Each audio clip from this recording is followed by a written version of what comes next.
It starts off with the first numbers being 1, and after that from third number onwards, the any nth number, you take any nth number, it's equal to the sum of its previous two numbers. So the third number is the value 3. Okay, sorry, the third number is the value 2 because 1 plus 1 is 2. Now the fourth number, what is the fourth number equal to? It's the number 2 plus the number 1, which is 3. The fifth number is the number 3 plus the number 2, which is 5. So that's how you construct a Fibonacci sequence. Now, how do we come up with a program that will tell you the value at a certain position, that given a certain input, like for instance the number 4, it will spit out the value, the number 3. So how can we come up with such a program?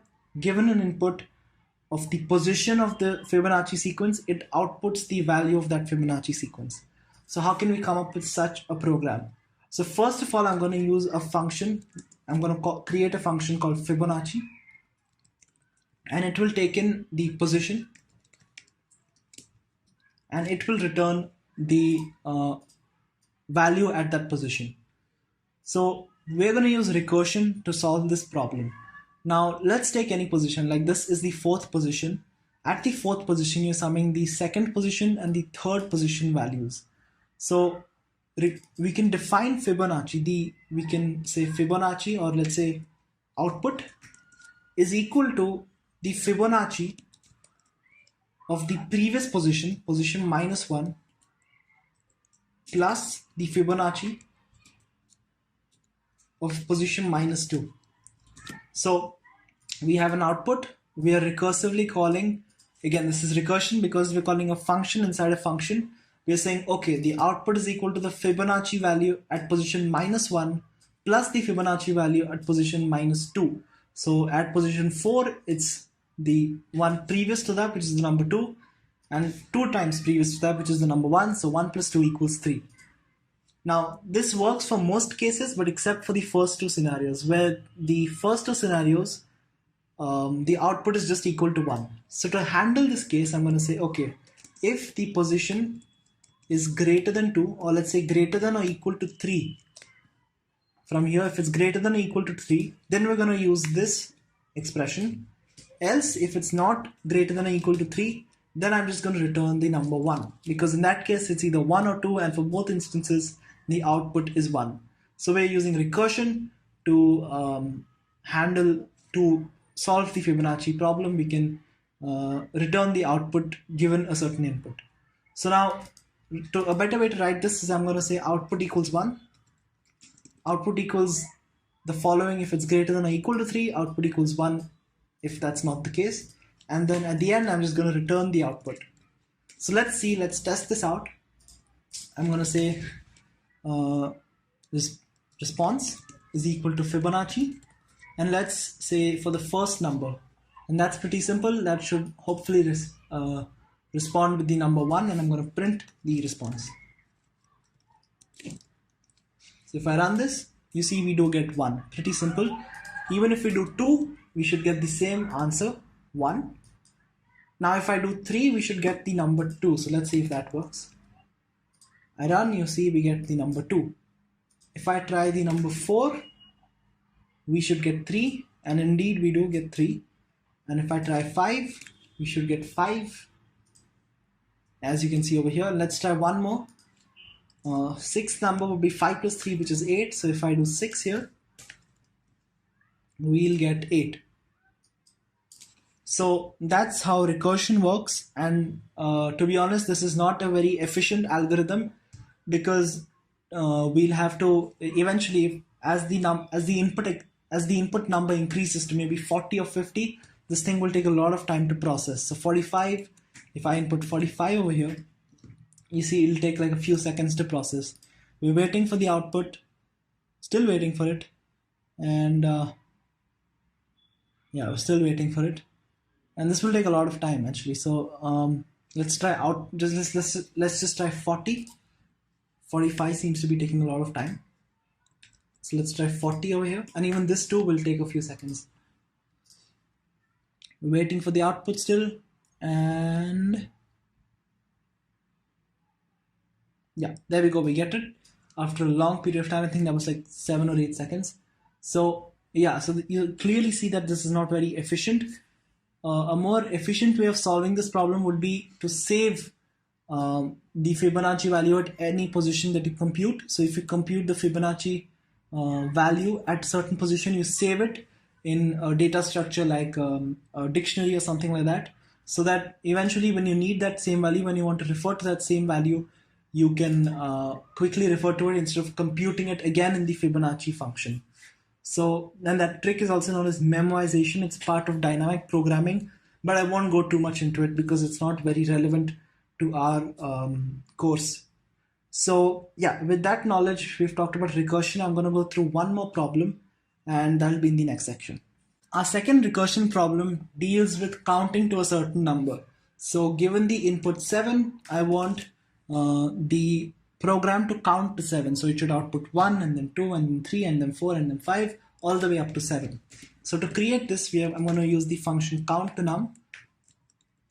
And a very simple approach, which is the iterative approach, and it's pretty simple to understand as well, is to run a for loop. Now, I hope you might be familiar with for loops. So in a for loop, you say for I in range num plus 1 in fact, because the bound is not inclusive, it's exclusive, so we need to add by 1, and then I'm just going to print I. So that should work, and if I run this, let's call this function as well. I'm going to say count to num,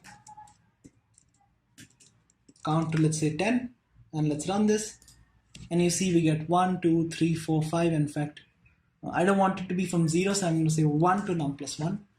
And let's run it this time. You see we get 1, 2, 3, 4, 5, 6, 7, 8, 9, and 10. So that's the iterative way of solving this problem. Iterative way, I couldn't say that before. It's the iterative way of solving this problem.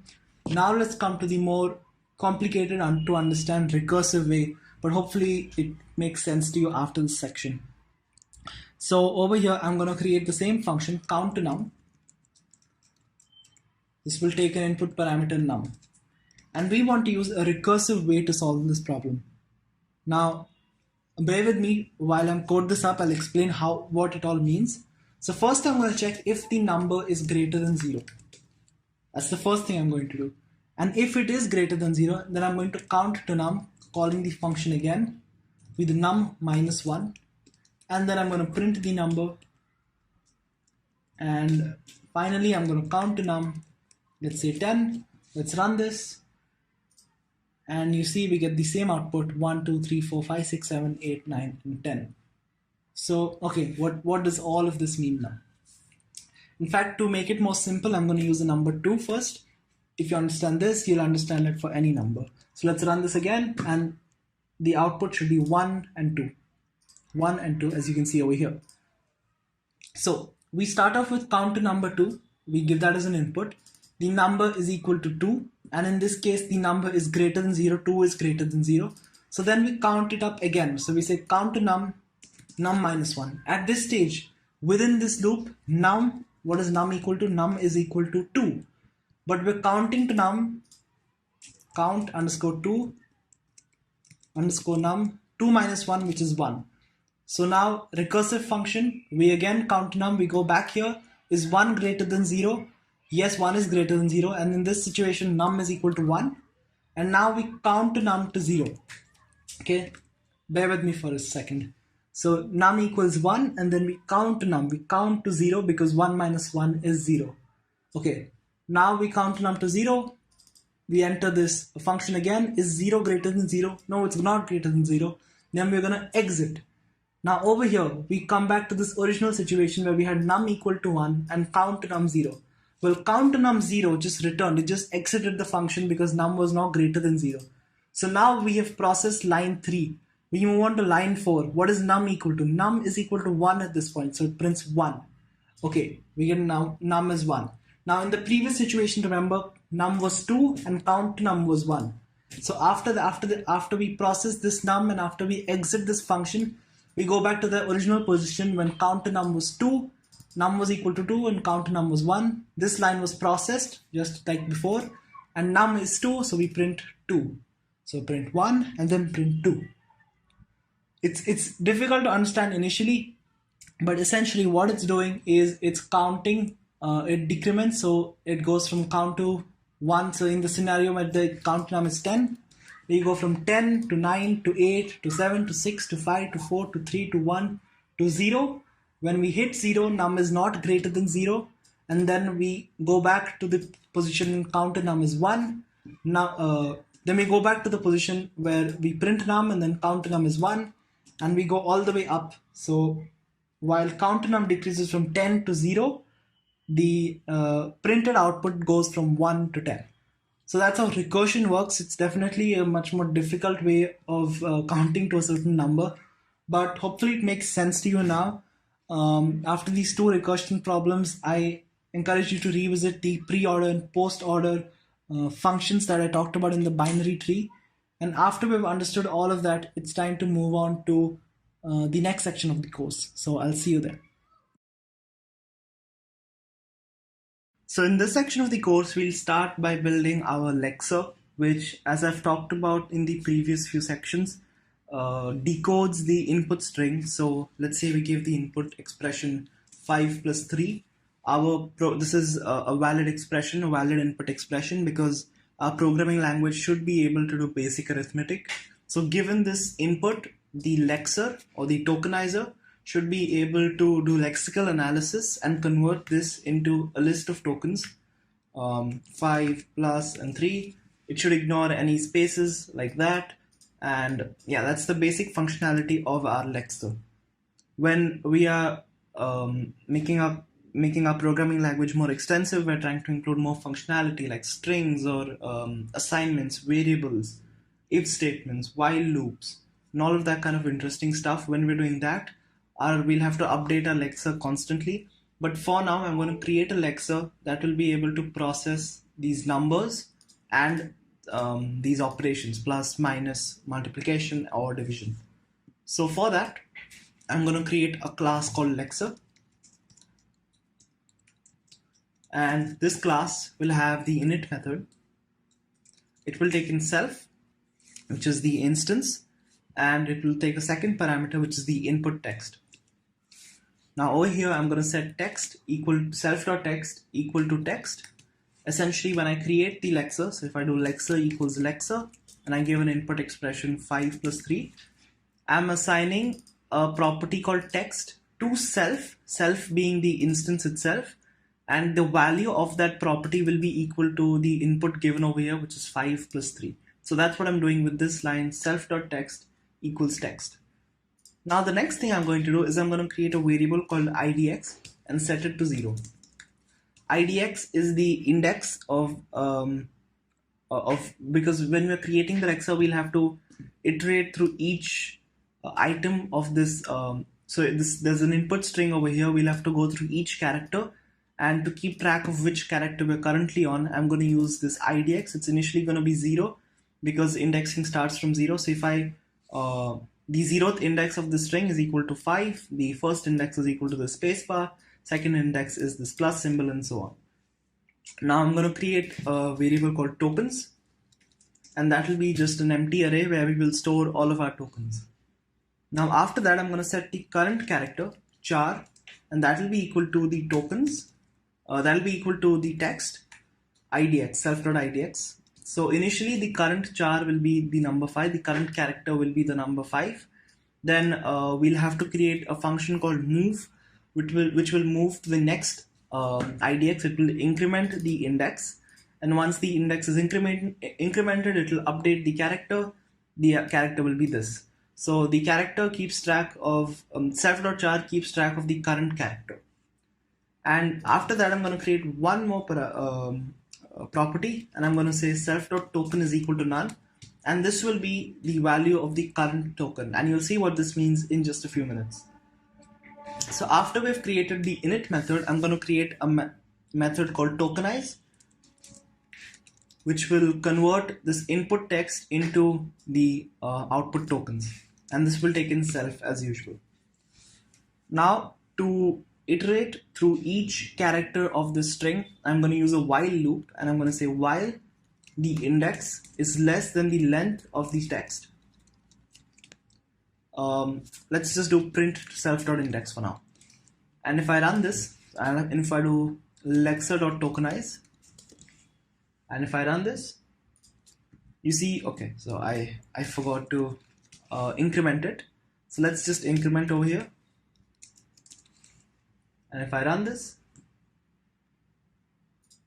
you see we get 0, 1, 2, 3, 4, 0, 1, 2, 3, 4. So we're going through each index of this input expression. So let's remove all of that for now. And now the first check I'm going to do, so there are two data types as of now. There's the number and there's the operator. Now a number can be composed of multiple digits. It can be this as well. Even this is a valid expression. So a number can compose of a string of digits, a combination of digits. So one or more digits, that's what defines a number. So if we encounter a digit, so if the current character is a digit, now how do we check if it's a digit? I'm gonna have to store all of the digits that exist. Let's say self.digits equals 0, 1, 2, 3, 4, 5, 6, 7, 8, 9. So these are all the digits. And then I can check if the current character is in self.digits. That means if it's 0, that's in self.digits. If it's 7, it's in self.digits. If it's 8, it's in self.digits.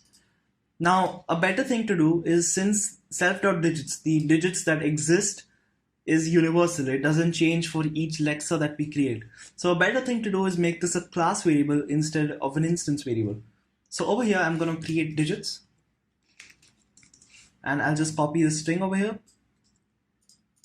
Let's paste that. Let's remove that line. And I'm going to do, instead of doing self.digits, I'm going to do lexer.digits. So if the current character is in lexer.digits, for instance, the first character is 5, it is in lexer.digits, then I need to extract the entire number. The token is not just the number 5, the token is the entire number 5885.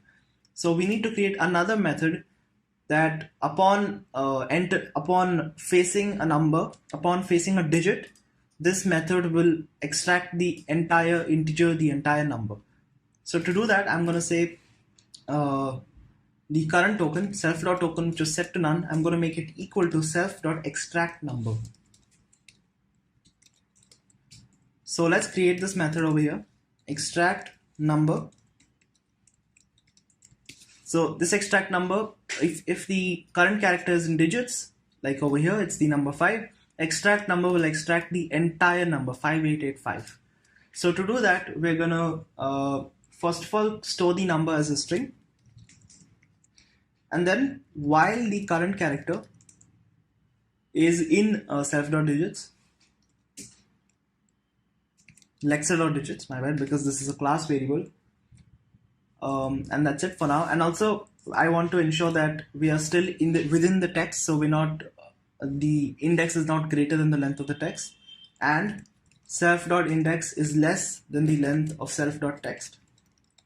If this is the case, then I'm gonna add the number, add the current character to the number. Now how do I increment the index? So okay, so when we hit the digit, we call self.number as self.extract number, and then 5, the current character is 5, so that will be added to the string over here, and the string will be 5. Now how do I increment the index? I can't just do self.index plus equals 1, because I then also have to update the current character. So I can do self.character equals self.text self.idx, so updating it. But this is a common functionality. We'll have to do this a lot of times. We'll have to move a lot of times. We'll have to move to the next character a lot of times. So to move to the next character, I'm going to create a method itself. Let's call it move. And I'm going to say self.idx plus equals 1. And if the self.idx is less than the length of the text, then I'm going to increment, then I'm going to update the value of the character. Set that to self.text at the index position of the updated index, which is plus equals 1. So whatever the index was before, now it's incremented by 1, and the character is the next position. So instead of doing this, I'm just going to call self.move. So that's our while loop essentially. We still have to detect floating point numbers which have decimal points in them, but we'll talk about that in just a few minutes. So as of now, I've set the number, and then I can't just return the number over here, because remember, we want to store tokens. Tokens have two aspects to them. They have the value and the type. So now the type over here is an integer and the value is a number. Wouldn't it be better if we had a different class itself for the token, where instead of returning number, I can just return the token itself and give in the number and the type, let's say integer, and that's it. That's all we return, and the token class handles the rest. So for that, I'm going to create another class. Let's call it token, and I'll remove this over here. Let's create class token. And over here, we're going to have an init method. This token class will have a value and a type. Let's do type first. That makes more sense. And over here, I'm going to say self.type equals type. Self.value equals value. And I'm going to do one more thing. Instead of returning a token, I'll just return another class, which is the class of an integer. So I'm going to create a class called integer, and this class will inherit from the token class.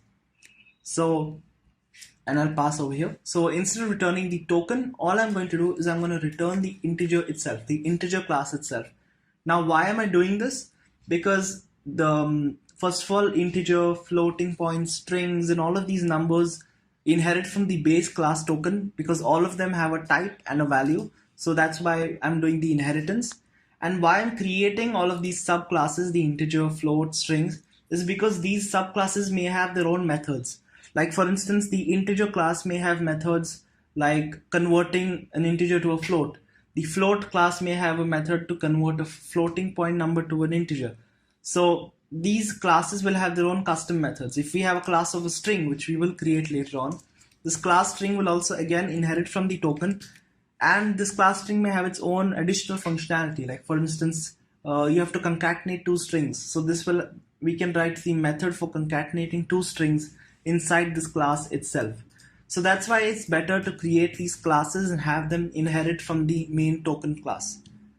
Now, if I use the integer class over here, I'll have to pass the type and the value.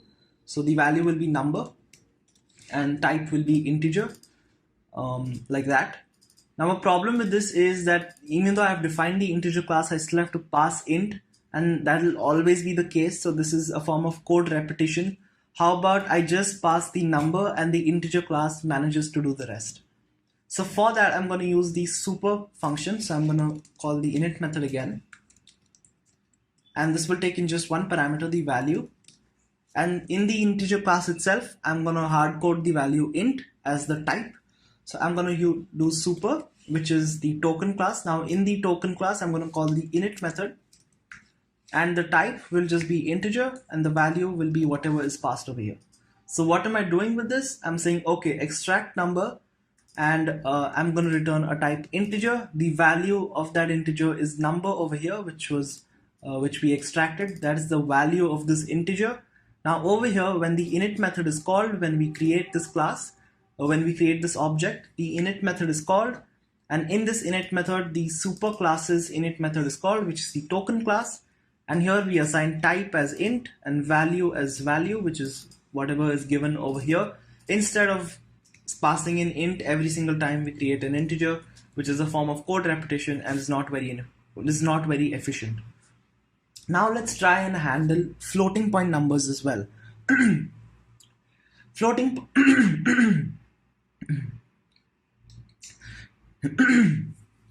Now let's try and handle floating point numbers as well. So a floating point number will have a dot in them, a decimal point in them. And so I'm going to first create a check, is float as false, because whether it's floating or not will depend on our output. If it's a floating point number, we'll return a class of a float. We'll return the float object, and if it's not a floating point number, we'll return the integer object. So over here, is float is false, and if the current character is in digits, or self.char is equal to a decimal point, so this is possible as well. And if this is the case, I'm going to say if self.char is equal to a decimal point, then I'm just going to do is float equals true, and I'm going to add the current character as usual. And now over here I'm going to return the integer class if is float is false. That means if not is float. This is a way of checking if is float is false. If not is float, I'm going to return an integer. Else if is float is true, that means the number is a floating point number. Then I'm going to return a class of float and given number. And now let's create the same class again. I'm going to create a class of float, and the data type over here, let's do FLT, standing for float. So that's integer, that's float. What next? Now in the next part we have to also talk about operations. So as of now, arithmetic expressions, we can input numbers, we can input operations. So we need to deal with operations as well over here. So I'm going to do elif the current character in lexer.operations, and let's store operations over here. Operations is equal to plus, minus, divide, multiply. So over here, let's say self.token. Since these operations don't span for multiple characters, like the digits, they spanned for multiple characters. You had 5, 6, 7 or 6, 7, 8, 3. This spanned for multiple characters, 6, 7 and 8, 3. But the operation is just one character, so we don't need to call an external method over here. All we can do is say self.token is equal to, first of all we need to create the operation class, but the value will just be equal to the current character. So now let's create the operation class. This will inherit from the token class as usual. Self and value. Now let's call super. And in the init method, I'm going to pass operation op, and the value will be whatever is passed. So now I think this is pretty much it. Let's try and run it and see how it works. Actually, one more thing I forgot to do is I forgot to return the token from the tokenized class, from the tokenized method. So let's go ahead and return self.token, and now let's see if this works. So I'm going to run this, and I'll create a shell, in fact a shell.py, and the shell.py will be used to interact with our programming language using the terminal over here. So first I'm going to import from the Lexer class. I'm going to from Lexer import Lexer. Then I'm going to say tokenizer is equal to Lexer, and over here I'm going to run a while loop, essentially taking an input expression indefinitely until the user quits the program. So while true, tokenizer equals Lexer, and we need to take an input expression. So let's say text equals input shadow script. That's the name of our programming language, if you remember. So this is the input we're taking. We will pass that input as a parameter to the Lexer object, to the Lexer class. And over here I'm going to do tokens equals tokenizer dot tokenize, and let's print the tokens. So if I run this, and let's do 1 plus 1. Okay, so it's still indefinitely present over here. I think I made a mistake. I did not move after the operation. So over here in the extract number method, I moved to the next character, and that we don't need to add another move. We don't need to call move over here again after line 15. But in Lexer.operations, I did not do that, so I'll have to do self.move again. And now let's run this, see if it works. I have to quit the program first. And let's run, let's do 1 plus 1. And okay, another problem here, we don't have to return self.token, we have to return self.tokens. And over here in the while loop, after we've received the next token, I'm going to append to the tokens list. So append self.token. So hopefully now it makes more sense. Let me just recap. We run a while loop, we extract the token. The token can either be a digit or an operation. And once we find that token, we append it to the self.tokens list, and then we return self.tokens. So now let's run it. Hopefully it works this time. If I run and do 1 plus 1, Okay, we get a list, and these are the classes over here: integer, operation, and integer again. Now this is an ugly way of looking at the classes. So I'm going to use another special method called the representation method. And I actually forgot to talk about this in the object-oriented implementation, object-oriented programming implementation. But essentially what this does is, if I print the class itself, the representation will be printed. So now when I print the class, I get this ugly representation, but I can customize that representation using the REPR method, and the representation will just return the current value in the self.token class. And since all of these subclasses inherit from that, these two will have the same representation. So let's run it again. If I run it now and do 1 plus 1, you see we get the tokens 1, plus, 1. Now a problem we'll hit is if we use spacebars. So if I do 1 space 1, we haven't dealt with spacebars. We haven't told the program how to process spacebars. So if I run this, we'll see that we don't get any output.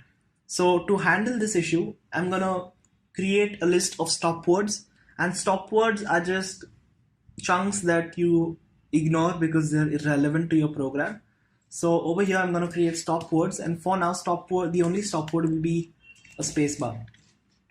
So over here I'm going to say elif self.character is in lexer.stopwords. In this case I'm going to move to the next character, and I don't want to append anything, so I'm just going to break out of this iteration and move to the next iteration. So I'm going to hit continue. So now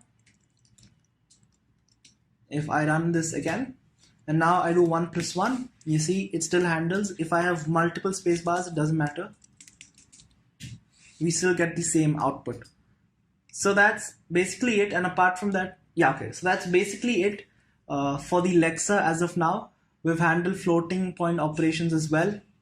And even I can even do 1.2 plus 7.8, and that too will work.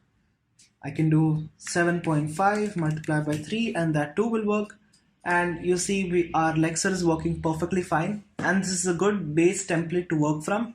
Now whenever we have to add additional functionality like variables, if statements, and while loops, all we have to do is modify these classes, modify the while loop over here, the contents inside the while loop, and we'll be done.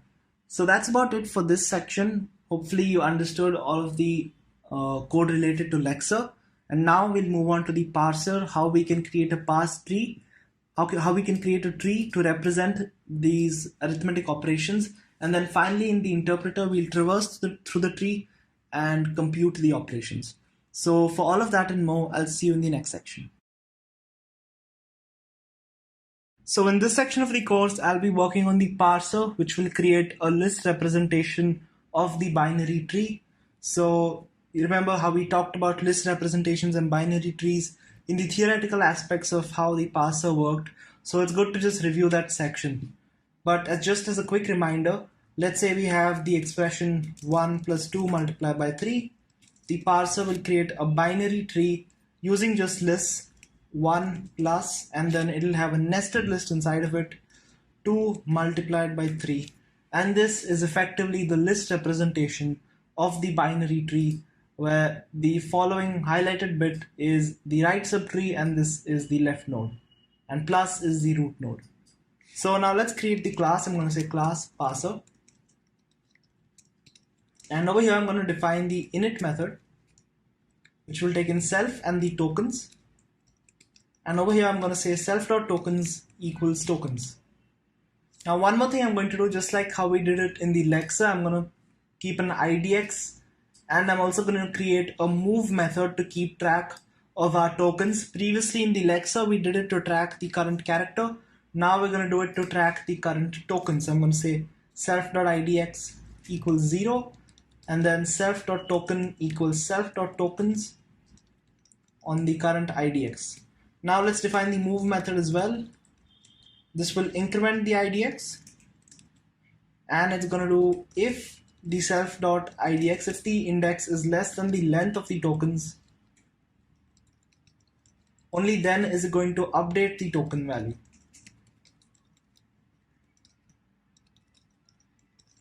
So now let's go ahead and create the method for passing our tokens. So this will be the method pass, and this method will compute an expression. Now remember how we talked about non-terminals and the different types of non-terminals that we have. We have the expression, we have the term, we have the factor. So these are three non-terminals, and we're going to create three different methods to define the grammar rules for each of these non-terminals. So we're going to first of all return self.expression. This is like the highest non-terminal. We want to compute the expression. And over here I'm going to define, first of all, let's define the factor non-terminal. The factor non-terminal is pretty simple. We're going to check if the token type is of integer or float. So I'm going to say if self.token.type is integer, or if it's float.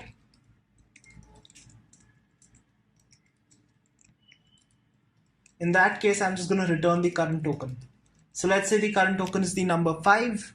The factor will check if the number 5 is an integer, which it is. So then it's going to just return the current token, and that is the factor. Now the term is slightly complicated. Remember how we defined a term to be a factor multiplied or divided by another factor 0 or more times. So I'm going to first say the left node of this term, because right now, let's say the term is, okay, let's just take an example, 1 multiplied by 2. Over here, we'll have 1 as the left node, multiplication as the root node, and 2.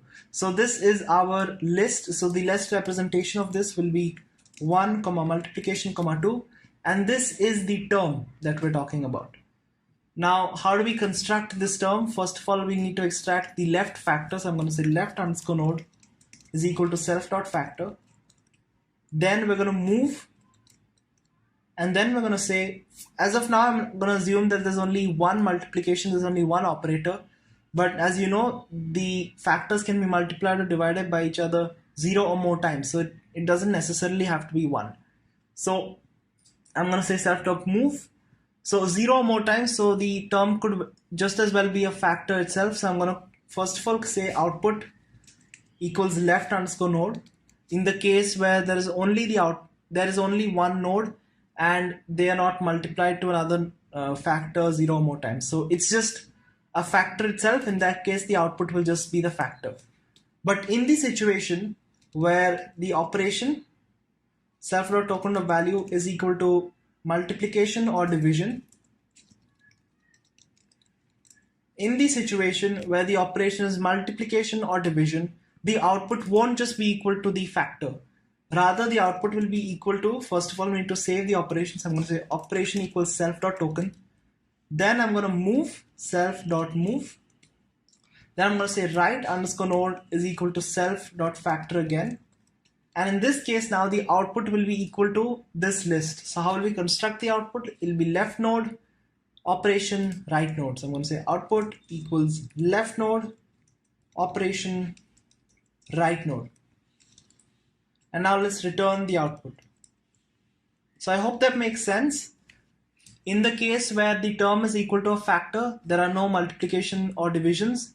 In that case, we'll just return output as the factor. But in the situation where there is multiplication or division in between the operands, in that case, I'm going to make output equal to the left node multiplication, which is whatever the operation is, multiplication or division, and right node, and then we're going to return the output.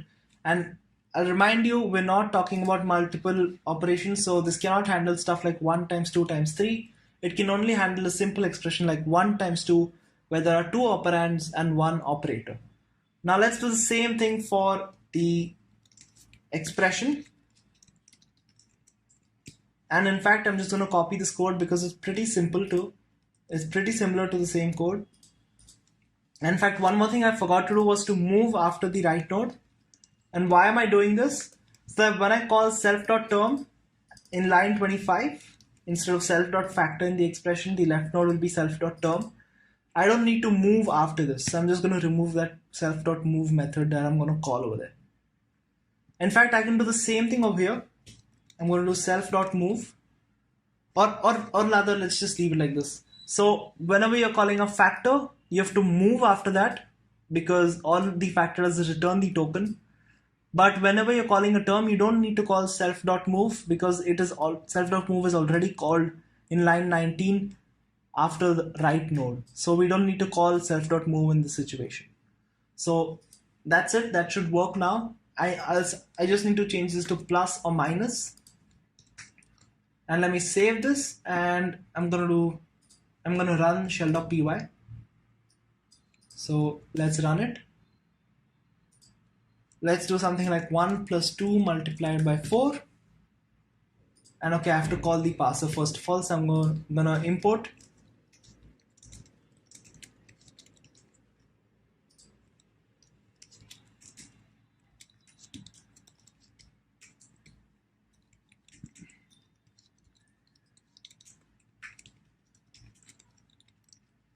So there we go. Let's run it again. 1 plus 2 multiplied by 4. And okay, I think I made a small mistake over here. I forgot to change this to self.term. So let me save now and run it again. Hopefully it works this time. 1 plus 2 multiplied by 3, let's do 3. And in this case, you see we do get this list. So how does this work? Let's just go through it. Left node equals self.term. In this case, the term is just equal to a factor because there is no multiplication or division following it. So then the term is just equal to that factor 1, and that's what we store as the left node. Then we check for addition or subtraction, which is the case. Then we move to the operation, store the operation, and then we store the right node as self.term. And this time, when we compute the term, there is multiplication or division, and that's why the term returns a nested list. So this works perfectly fine. This is in fact how our binary tree will look like. Even if we do 1 multiplied by 2 plus 4, this is exactly how the binary tree will look like when we convert the Python list to the binary tree. But we haven't solved one problem, which is multiple operations. As of now, we're only checking if there's one operation plus. But let's say we do 1 plus 2 plus 3. You see we have a problem. It's not giving the appropriate output.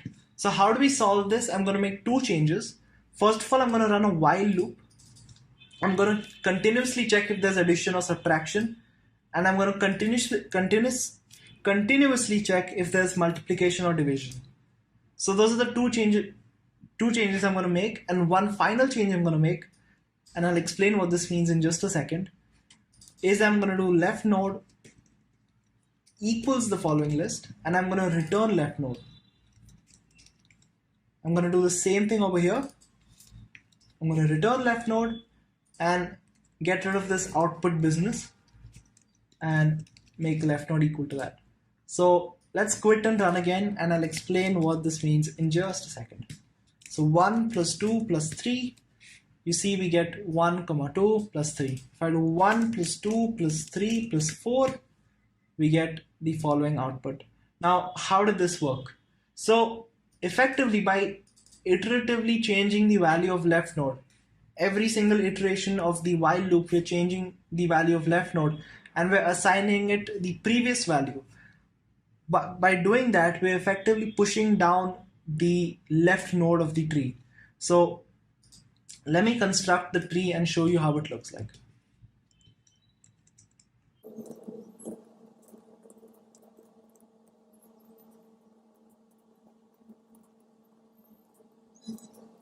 So this is how our tree looks like, and by continuously updating the left node's value and assigning it what the previous subtree was, so by continuously assigning this, let's go through this one time. So let's try 1 plus 2 plus 3, and in this case we get the left node as self.term, and self.term over here is just the number 1, and then we run a while loop to see, okay, each time we look for a plus symbol, we store the operation, we move, and then we get the right node as self.term again. So this is 1 plus 2 is the list over here, left node operation right node, but we assign that value to the left node. So essentially that list itself becomes the left node, and then plus, and then the number 3. And by doing this iteratively for all of, and by going down the left node every single time, by reassigning the left node, we're creating the right tree as you saw over here.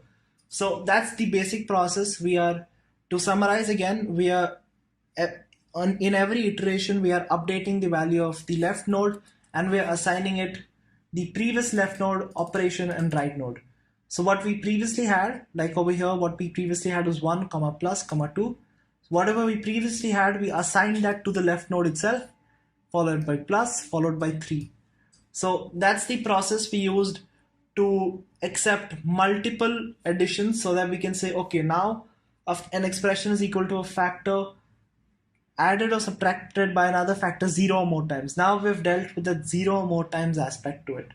So that's the basic summary of parsing stage. And now let's move on to the next section where once we have created the tree, we'll have to traverse through the tree. So we'll have to do post-order traversal, and for all of that and more, I'll see you in the next section. So before we move on to the interpretation stage, I made a few changes to our Lexer code. Instead of storing the tokens and the token types in the lexer.py file, I thought that it would be better to store it as its own external file over here. And that's the same code, except for the fact that in the representation method, we return it as a string, because the REPR, and there's also another method called string, def __ string self, and they are pretty similar. They have a few minute differences which I'm not going to go into, but they're pretty similar in nature. And so both of these methods return output as only in string format. They don't return integers or floating point numbers. So it's better if we clarify that over here and return it as a string itself. Although in the lexical analysis stage, we did implicitly define the number as a string and then pass a string over here. It's just good to explicitly define the output to be of type string. So after that change, let's move on to the interpreter.py file where we will be creating our interpreter. So over here, I'm going to create the interpreter, the init method, and this is going to take the tree as its input. Just like how the parser took the tokens as its input, now the interpreter will take the tree as its input. So after that, I'm going to create a method called interpret. And the interpret method is responsible for computing our arithmetic expression. So as of now, I've not talked about brackets, how you can compute expressions like 1 plus 2 in brackets multiplied by 3. We haven't talked about these. We'll talk about that in the next section. But as of now, we should be able to compute expressions like 1 plus 1 or 15 minus 6 multiplied by 5, whatever. We should be able to compute expressions like this after the interpretation stage. So in the interpreter, we'll have to do post-order traversal. Now, if you remember how the tree representation looked like, let's say for an input 1 plus 2 multiplied by 5, the tree representation would look something like this. You'll have 1 over here, you'll have plus, and then you'll have a nested list 2 multiplied by 5. So that's how our nested list, that's how the parser creates a representation of the tree. And we have to now interpret this. We have to traverse through this tree. And how are we going to traverse it? Using the post-order traversal method. And if you recall, post-order traversal refers to the fact that you have to traverse through the left subtree, then the right subtree, and then after that you have to go to the root node. Now let's for a second assume there are no subtrees, and let's just treat the binary tree with 2 levels. So there'll be only 2 levels here. There'll be a root node, let's say A, and then there'll be B over here and C over here. So let's just treat it, that should be here. That's better. Doesn't seem right.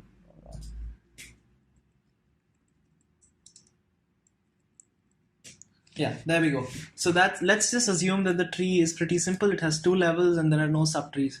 In such a situation, how will we interpret it? So an example of an expression like this would be 1 plus 1 or 5 plus 6 or 5 plus 6 or something like that. So how can we interpret such a simple binary tree? So first of all, we have to go through the left node, then the right node, and then the root node. So to do that, in post order traversal form, we'll have to first go through the left node. So left node, and in our tree, let's say we have the expression 1 plus 1. The tree would look something like this. So the left node will be self.tree, the 0th index, so the first position over here. That's the left node. The right node is equal to self.tree 2. So we are now traversing through the left node, then the right node, and finally we'll go to the root node, and we'll compute the root node by adding the left and right nodes. So let's say the operator is equal to self.tree1, and over here we can return compute binary. This we'll have to create a function for this, and self.compute binary. So given the left node, right node, and operator, this function will calculate then the output and return it. So here we'll give a left node, operator, right node. So this is the left subtree, and a subtree which contains only one node as of now. This is the right subtree, and this is the root node. So that's our post order traversal. Now let's create the method compute binary. So we'll take in the left node, so left, up, and right. Now remember, we can't do the following. So if this is how it will typically look like, so we'll say if the operation dot value is equal to addition, then return left plus right. So this is one way of doing it, but it will be wrong because right now the left token is a string. It's not, even if we do left dot value over here and right dot value, these token values are stored as strings. Remember, over here we stored the number as a string, and then we stored the data type, which is integer. In that we passed a string number. So we can't perform this operation right now. In fact, we have to convert the left or right values into whatever that data type is. Like for instance, if the expression is 1 plus 1, let's say, so when given the expression 1 plus 1, the first token will have a value of 1 and a data type of integer. So then we have to convert from a string to an integer. We need to convert that value from a string to an integer. So one way we could do this is we can say, okay, if left dot type is equal to integer, left equals int left, elif left dot type is equal to float, left equals float left, and then over here let's do if right dot type is equal to int, same thing. And you'll see now that this is pretty inefficient, and we'll come up with a better solution. But just to illustrate my point, let's go along with this. If right dot type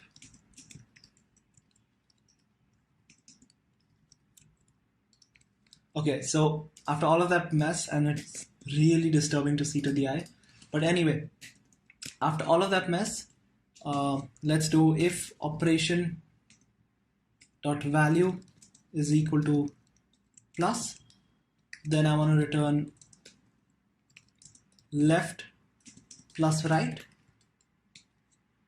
and let's just handle this for now. So I'm gonna save this, and let's close this over here. Oops, I'm gonna delete this itself. Now I'm gonna call the interpreter. So I'm gonna say interpreter is equal to interpreter. This will take in the tree, and this should be small. So interpreter dot interpret. So then I'm going to say result is equal to that, and let's print this result. I'll save, I'll click on run, and let's do 1 plus 1. Okay, we get an error. Alright, so this should have been left dot value and not left. So left dot value, right dot value. And I'm purposely doing this to show how inefficient this way is. Right dot value. Okay. Here we go, one more time. 1 plus 1, and that seems to be a problem. Okay, this has to be elif. Okay, my bad. Let's run this one more time and hopefully it works again. 1 plus 1. Okay, we get 2. Perfect. Let's try 5 plus 3. We get 8. But again, this is a very inefficient way of doing this problem. So how can we solve this issue where our task at hand is to extract the type of the data of the token, and then depending on that type, whether it's int or whether it's float, using that type we convert it to its necessary data, integer or float. So how can we accomplish this task? So the first thing we need to do is we need to extract the type. So I'm going to say left underscore type is equal to left dot type, and right underscore type is equal to right dot type. Okay, so now we've extracted both types. What next? So there is a function in Python called getAttribute, and to show you how this works, I need to create two methods before, and then you'll understand how this works. So let's say the first method is read underscore int, and just bear with me for a second while I do this, and it will take in a value, and this will return the integer of that value, and there'll be define read underscore float, and it will return floating point value. So there's a function in Python known as getAttribute, and we're essentially trying to find a method within the self instance. The name of the method is the second parameter. What's the name of the method? It's equal to read. It starts off with read, then there's an underscore, but now we don't know what the latter part of it is. I'm going to say the latter part of it is equal to left underscore type, and I'm going to call it, and this seems like a lot, but it's actually not that much. Okay, so what does this mean? So over here I'm saying, okay, now left is equal to read underscore left underscore type. So if left dot type is, let's say, integer, it will find the method read underscore int, and it will call that method by giving the value of the token as a parameter over here. So okay, let's not complicate it first over here. So now I'm going to say getAttribute, within this instance find a method read underscore left underscore type. So left underscore type is equal to integer, so find a method called read int within self, and once you've found that method, call that method, and the parameter, which is value, pass in the value left dot value. So pass the value of left as a parameter to the read underscore int method or the read underscore float method, depending on what the data type of left is. And I'm going to do the same thing for the right as well. So getAttribute self read underscore, and over here we're going to do right type, and the parameter I'm going to pass is the value of right, so right dot value. So there we go. Let's save this, and I'm going to try and run to see if it works. 1 plus 1, we get 2, same output, but it's much more easier to look at and much more efficient code. So now with that sorted out, we have to again look at the interpret method, because we still have to figure out subtrees. Now if I do something like 1 plus 2 plus 3, you see this will start giving errors because we haven't found a way to deal with subtrees.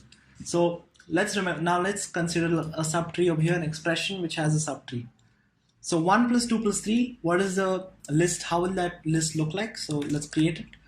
So there will be 1 plus 2, and then after that plus 3. So that's how the list representation of the binary tree will look like. 1 plus 2 plus 3. So that's the representation. So until now we were assuming that every single node will be just that, will be a node, there won't be any subtree. But now a node can be a node can be a subtree as well. So how do we deal with such situations? The first thing we need to know is that if it is a subtree, it'll have a type of list. Notice that this is not a subtree, this node is not a subtree, and that's why it has a type of integer. But this node over here is a subtree, and that's why it has a type of list. So we need to first detect whether a node is a subtree or not. So to do that, let's first do it for the left node. I'm going to say if is instance. I'm checking if the left node is an instance of the inbuilt class in Python the instance of the class list. So if it is an instance of the class list, then we know that we need to compute this nested list as well. And to do that, I'm going to use recursion. So how are we going to do it? I'm going to say left underscore node is equal to self.interpret, calling this method itself. And the parameter I'm going to pass is this nested list. So I'm going to pass this nested list to the interpret method, and it will treat this as its own separate tree. It's going to compute it, and that value will be stored in left node. And if there is multiple subtrees, it will go recursively down. This process is known as recursive descent parsing, by the way. And it's gonna, for every single time we have a new subtree within a subtree, it's gonna go to each subtree, compute it, and eventually it's gonna come to this higher level, this topmost node, which with an interpreted value. So once we interpret left node, we need to do the same thing with the right node. So I'm gonna say if is instance right node of a list. If it is a list, then I'm going to say right node is equal to self.interpret right node. So there we go. Those are our two evaluations, and now we can deal with subtrees. So I'm going to say evaluating left subtree, and this is evaluating right subtree. So we're done with both instances over here, and this is finally the root node operation. So with that done, it's time to run our code. Let's see if we run our code, what output we will get. But actually before that, we need to also modify our compute bin method, because as of now it's only handling addition. So we need to manipulate that as well.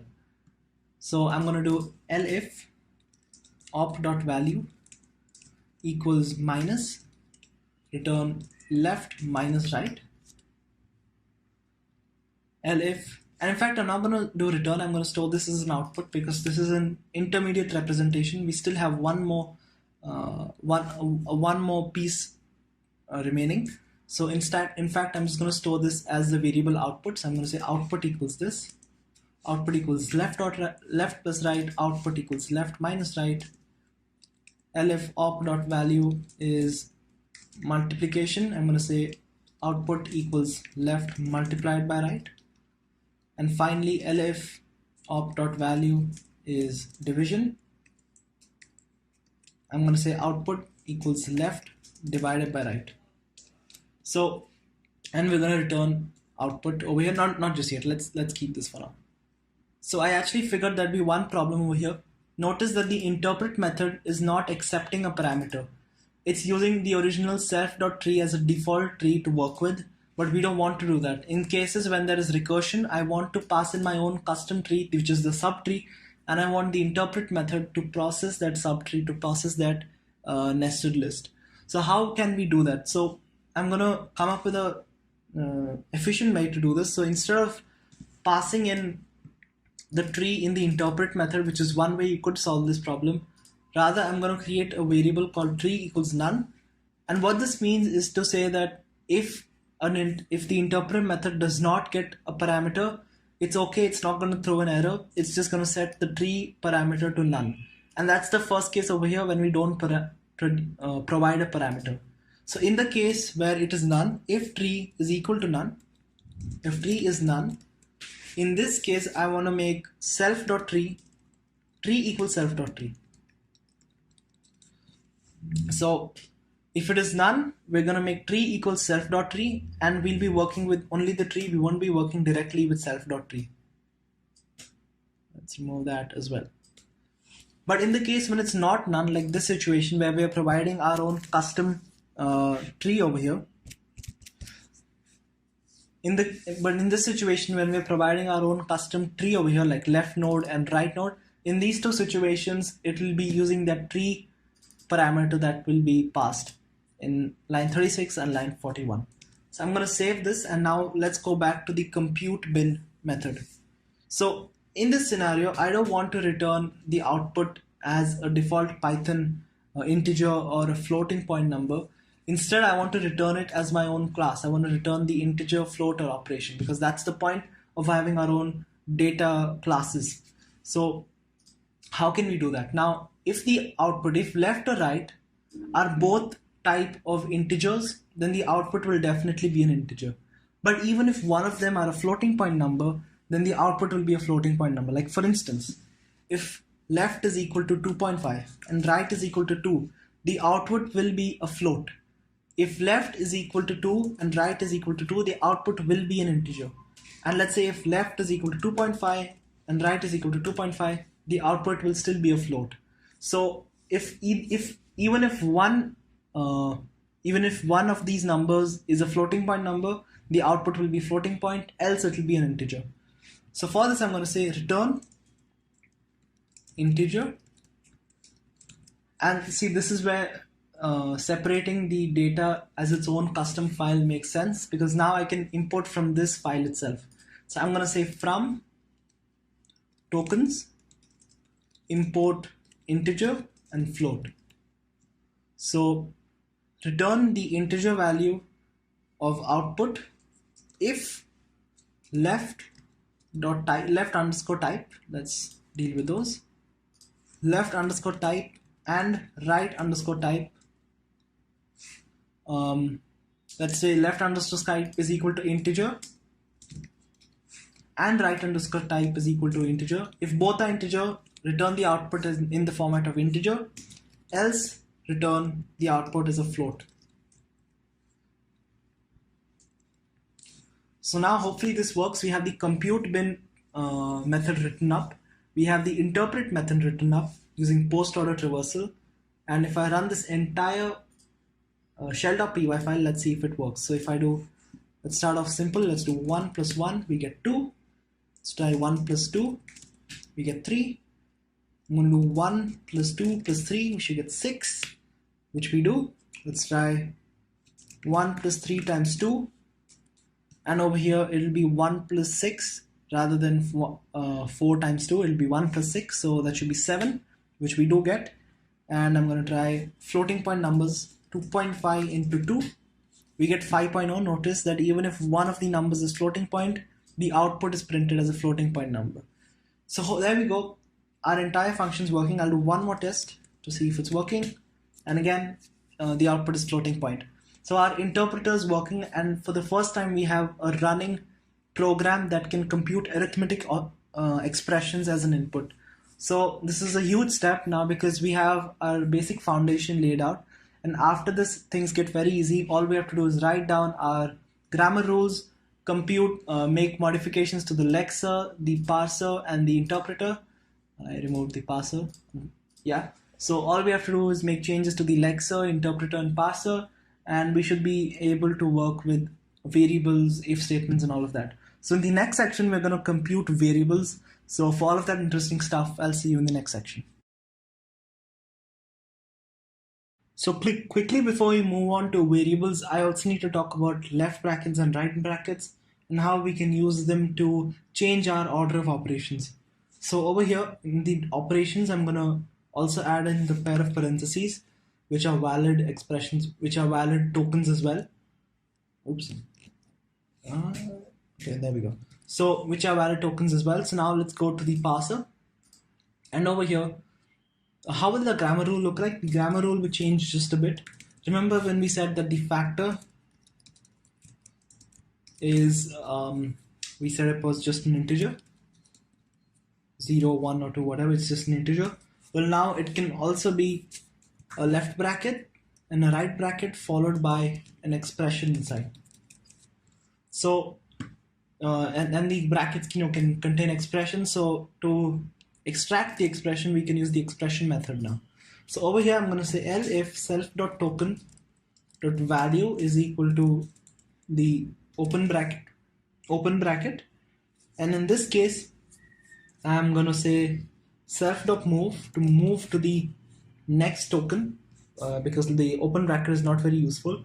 We move to the next token, which is the start of the expression. Then I'm going to say expression equals self.expression. So now we have extracted the expression, and with that extraction, now we can return the expression. So if I save, and now let's go to the shell, and I'm going to run this file. 1 plus 2 multiplied by 3 gives you 7. But if I now enclose this with a pair of parentheses, you see we get 1 plus 2 plus 3. 1 plus 2 times 3 equals 9.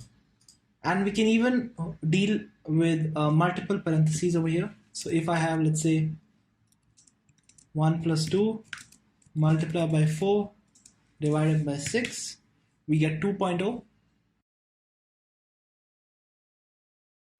So now finally we are going to be able to work with variables, assigning variables, and again as usual now we're going to use the same pattern. We're going to start off with the lexer, update the lexer, update the parser, and then finally update the interpreter.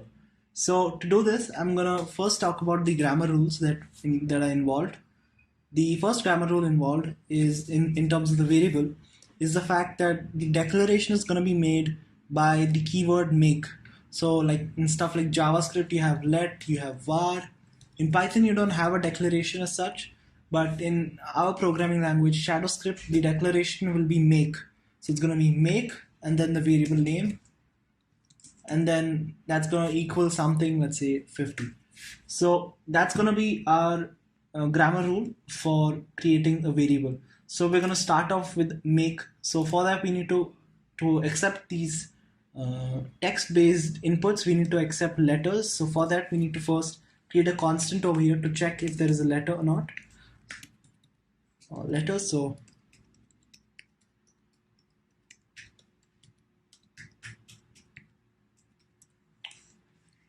with that we have defined the letters. Now let's go ahead and in the tokenize method I'm going to say elif the current character is in lexer.letters. So in this case there are two possibilities. The first possibility is that the letter makes up the declaration. The second possibility is that the letter makes up the variable name. So over here we need to ensure that we take care of both situations. So I'm going to say first of all we need to extract the entire word, be it the declaration, be it the variable name.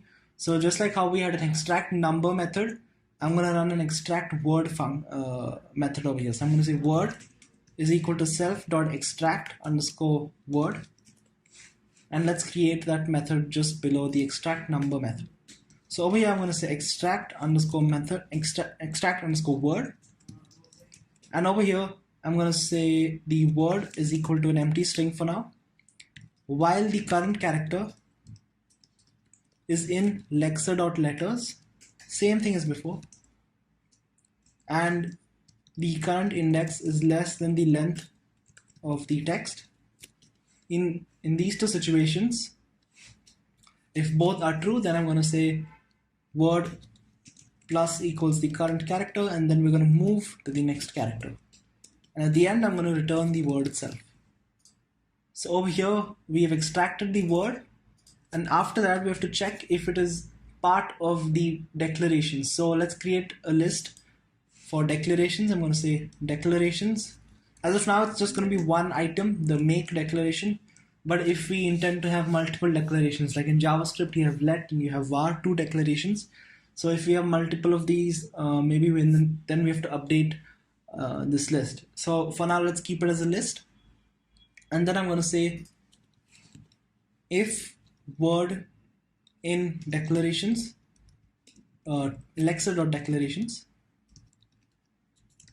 In this case, I'm going to set the token type to a declaration. So we need to create that data type over here in the tokens.py file.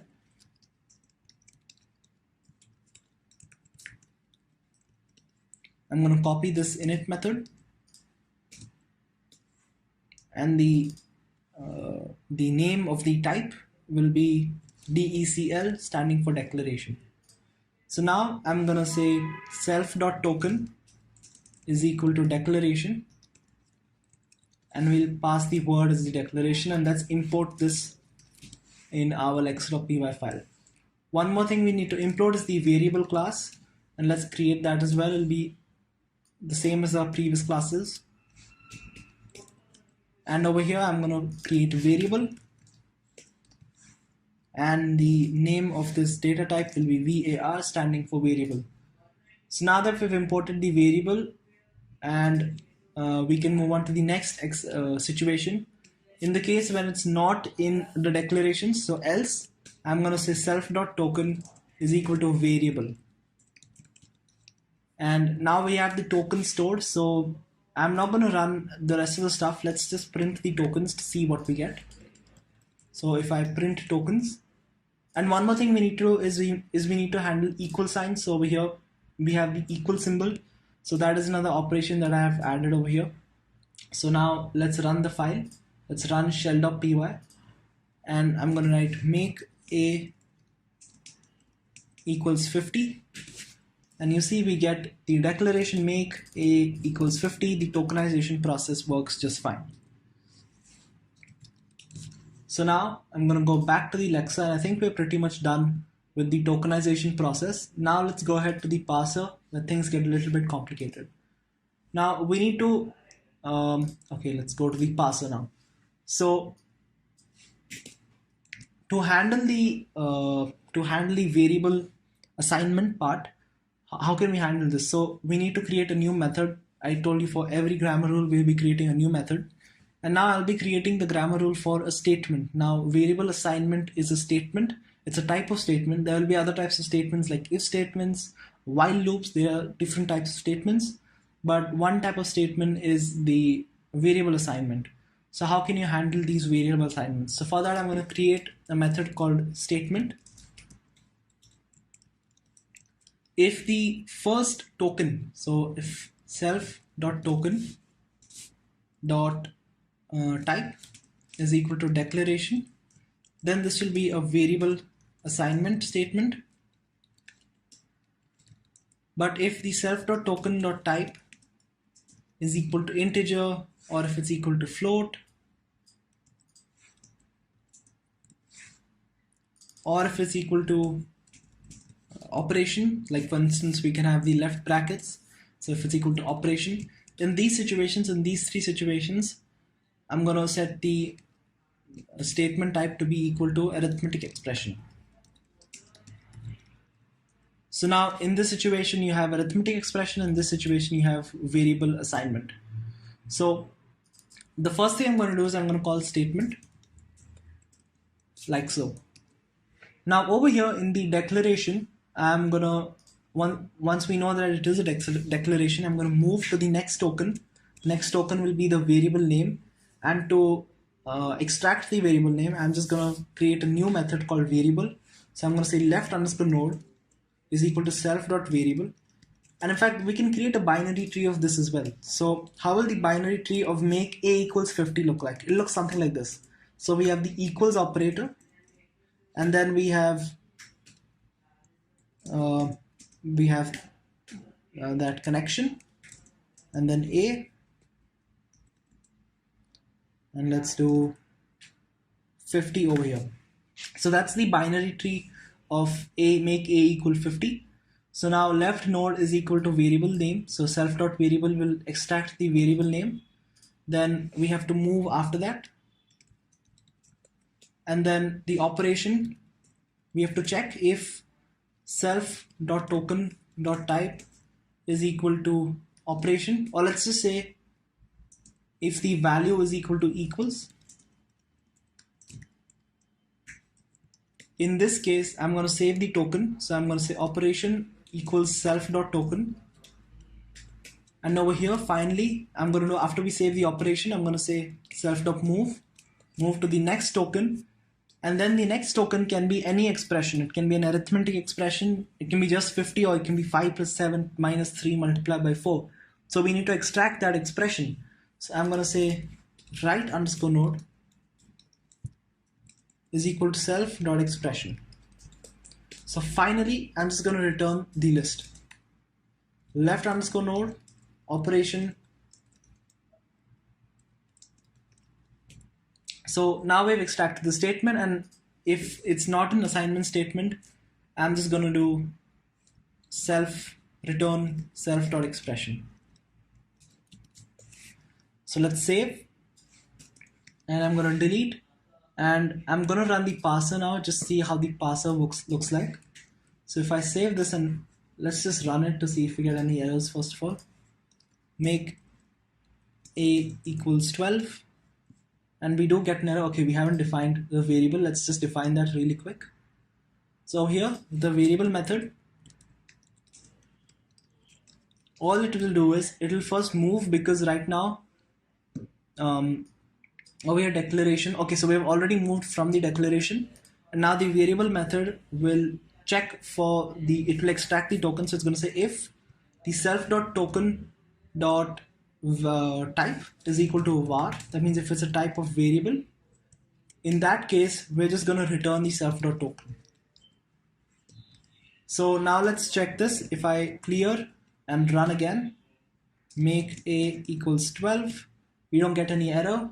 Even the tokenization is worked perfectly. Now if I print the tree, you'll see what I meant by when I said order of precedence, the how we computed and all about the trees, and when I talked about putting the expression within a nested list in and the declaration in an outer list. So that's how it look like. So if I run this now and I say make a equals 50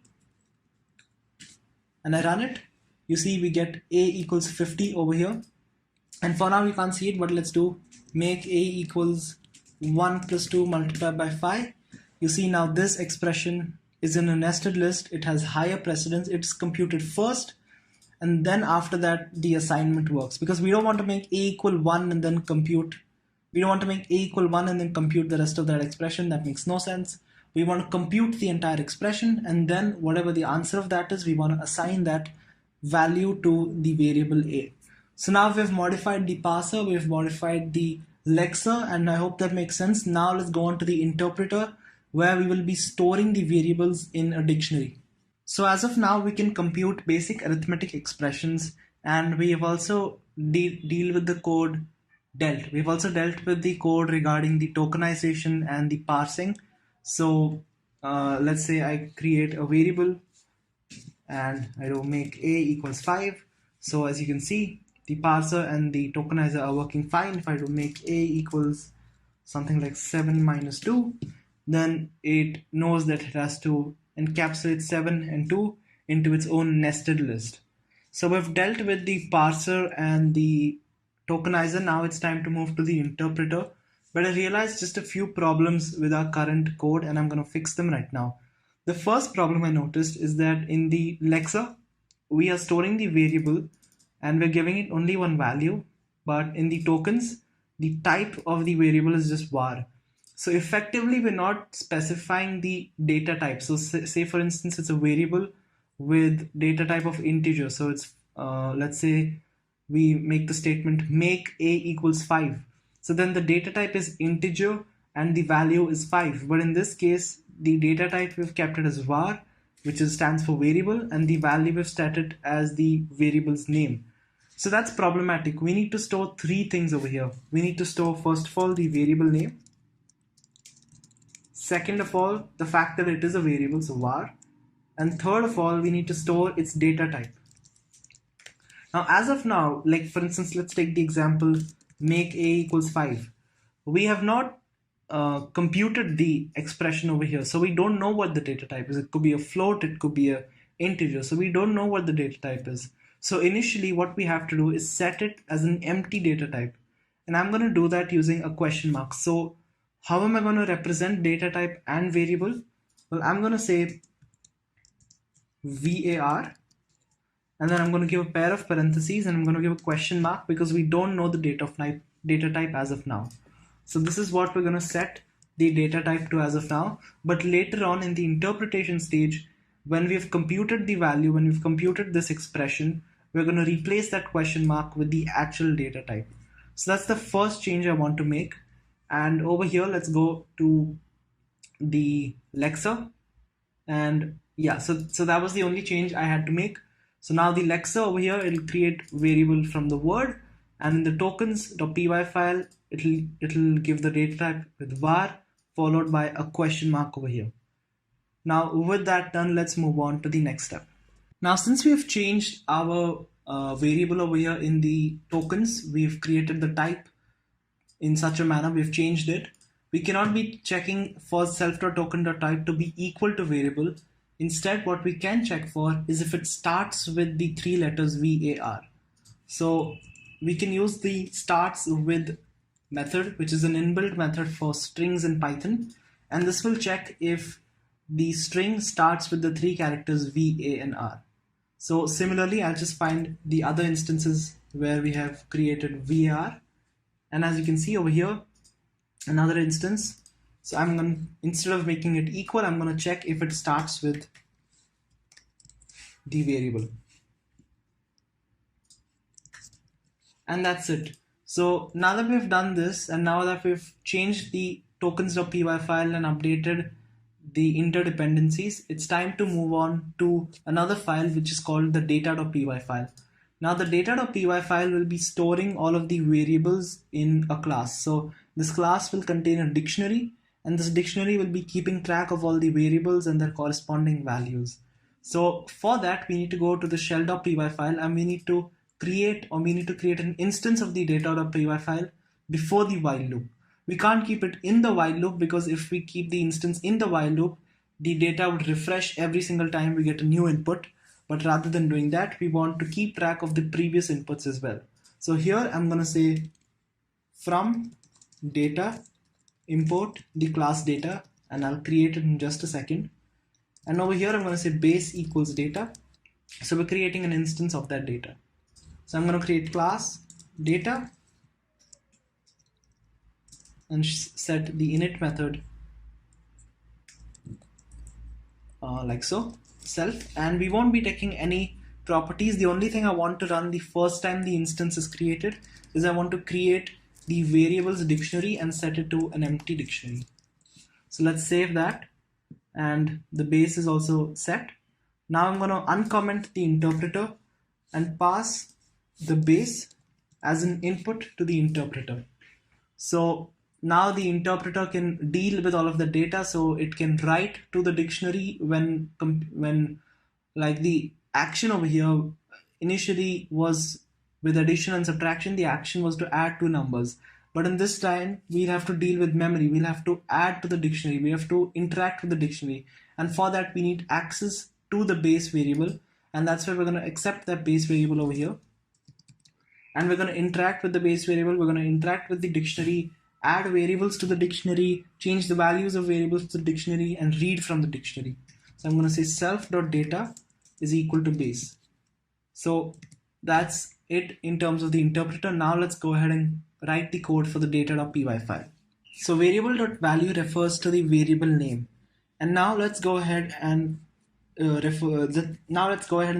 the data to the self.variables dictionary. So I'm going to say self.variables, and in this the variable name is going to be the key, and the value is just going to be the expression. So that's it. We're done with the write method, and now we're done with the data class itself. And it's time to move to the interpreter, where we have to save our data and sometimes even retrieve the data. Like for instance, so we have two tasks now. The first task is to save data. Like for instance, if we have an expression make a equals 5, we need to save the value of a into this data dictionary. And the second task is, if we have, let's say, another expression make b equal a plus 1, in an expression we need to be able to parse, we need to be able to understand the value of a variable. So in the parse.py file, we have to update our grammar to say that we have to update the grammar in such a way that that a factor can be an integer, it can be a float, it can be an expression within a pair of parentheses. Also, it can be a variable itself, so it can start with the variable itself. So that's the only change I've made to the parse.py file, and I've returned self.token if it is a variable. So this will just return the current token corresponding to the variable.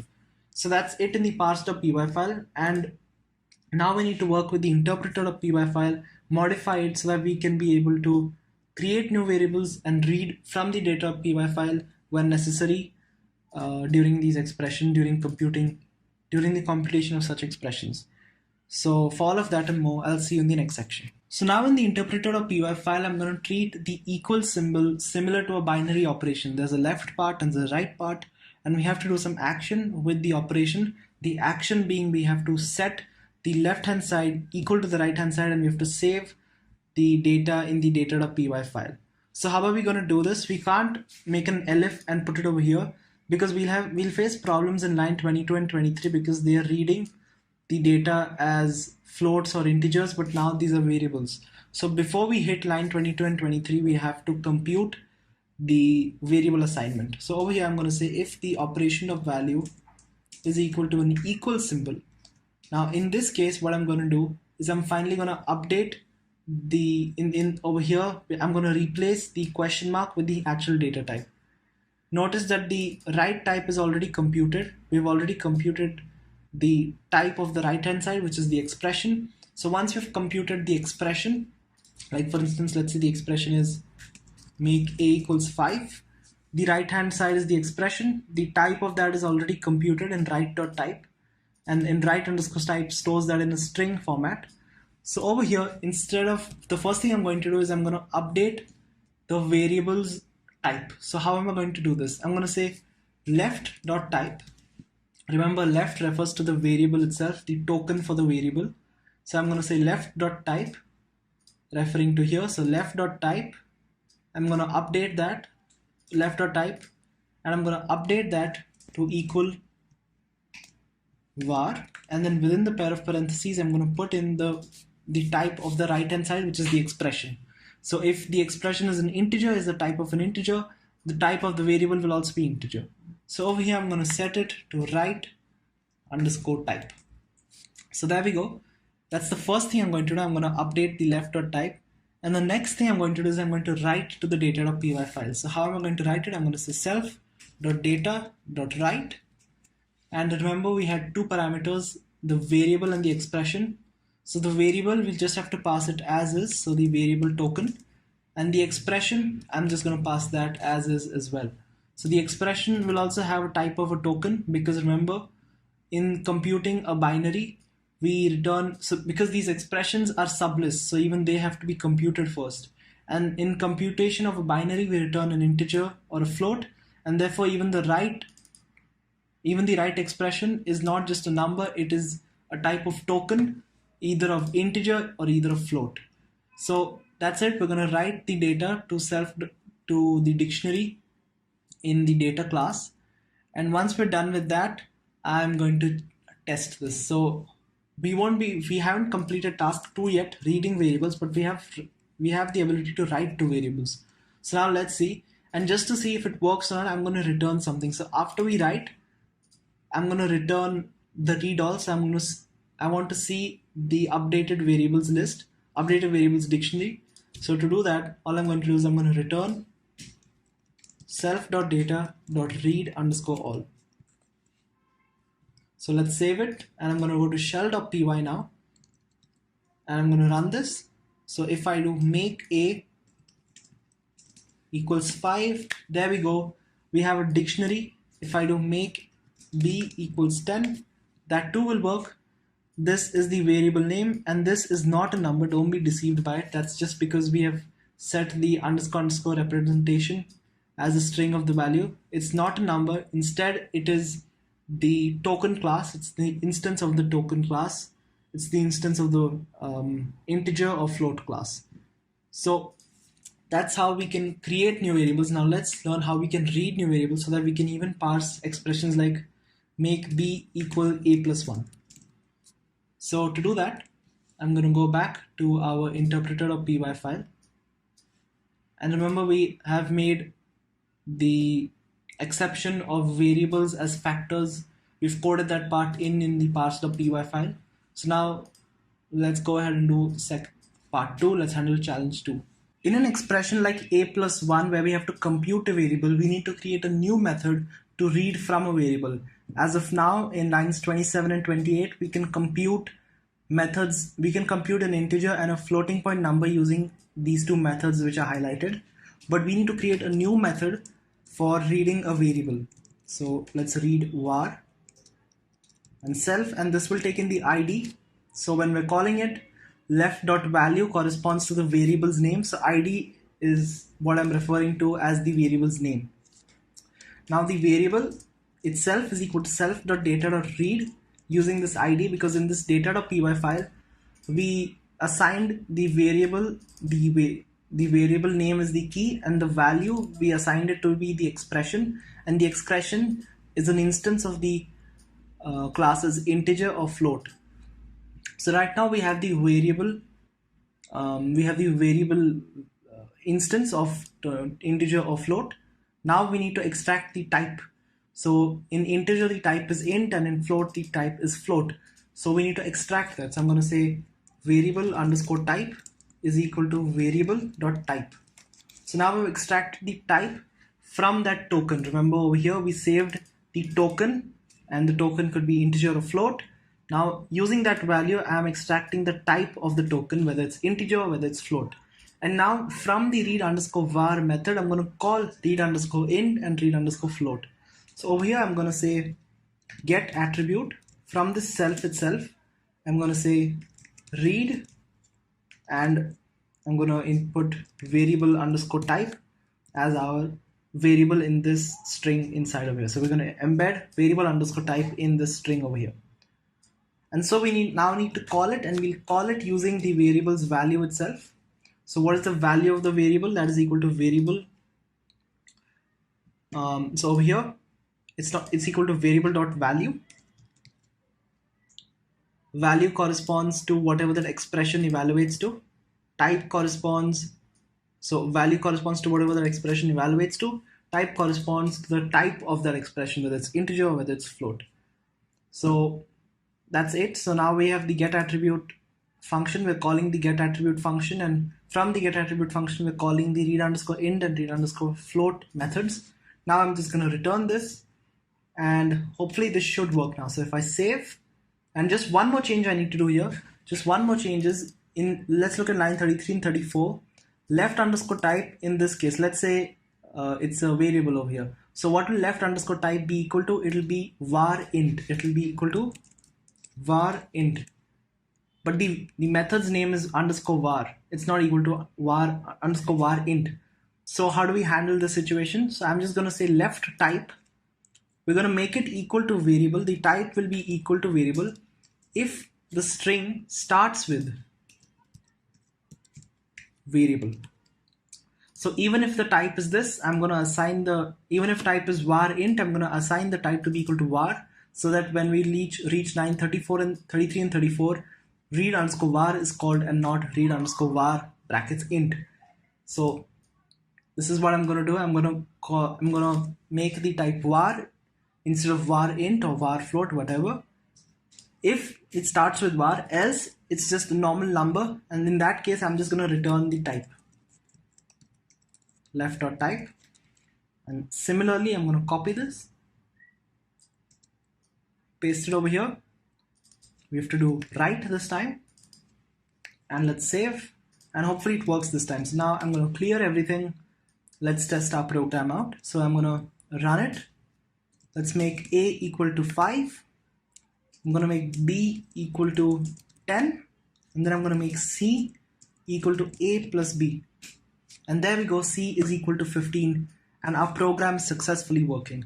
So that's all about variables, and next up we're going to talk about unary operators. I left this thing out during evaluation of arithmetic expressions, but now we're going to talk about unary operators. So for all of that and more, I'll see you in the next section. So unary operators are simply operations that occur on just one operand. So an operand is like a number. So a binary operation, remember, was 5 plus 2. That's a binary operation.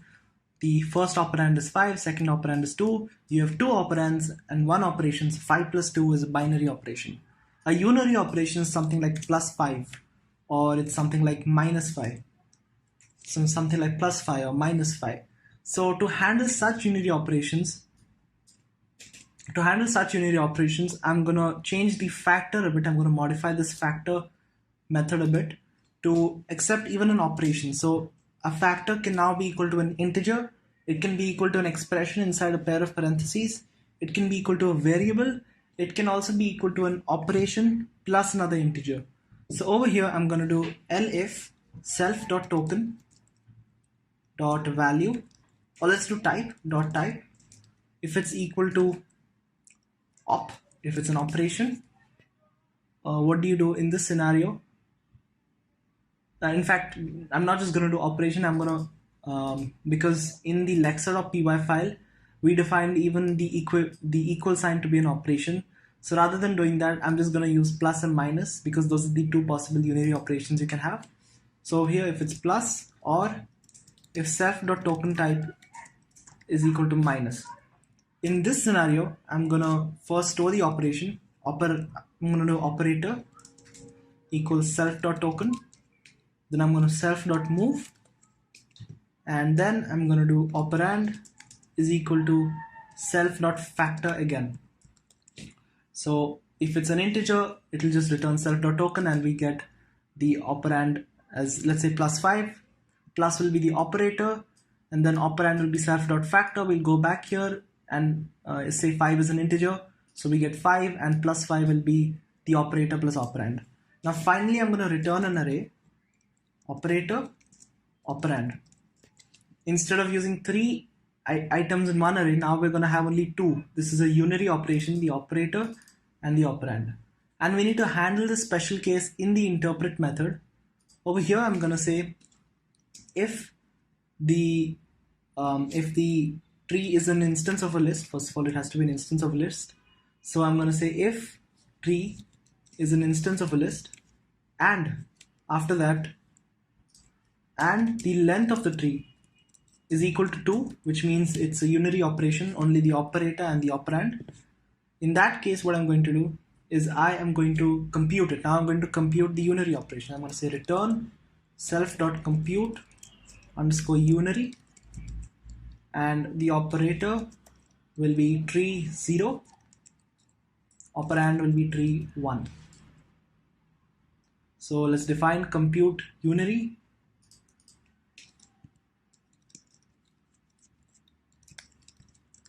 This will take in self, this will take in left, operator, operand. And this should just return the operator upon the operand. So it should just do operator, or in fact, I'll do it in this way. I'm saying if operator is equal to plus, and this time we have to still check for value. If operator.value is plus, I'm going to return plus operand. And we can't do operand here directly, because remember, we still have to configure the left and right, the operand, in the same way we configured the left and right values. And so I'm going to copy all of this over here.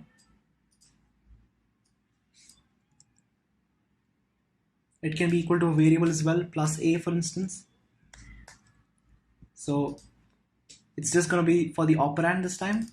Operand is equal to variable operand.type and operand.type again.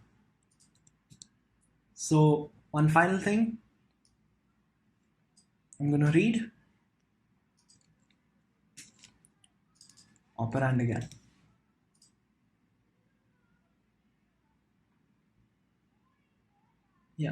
Okay.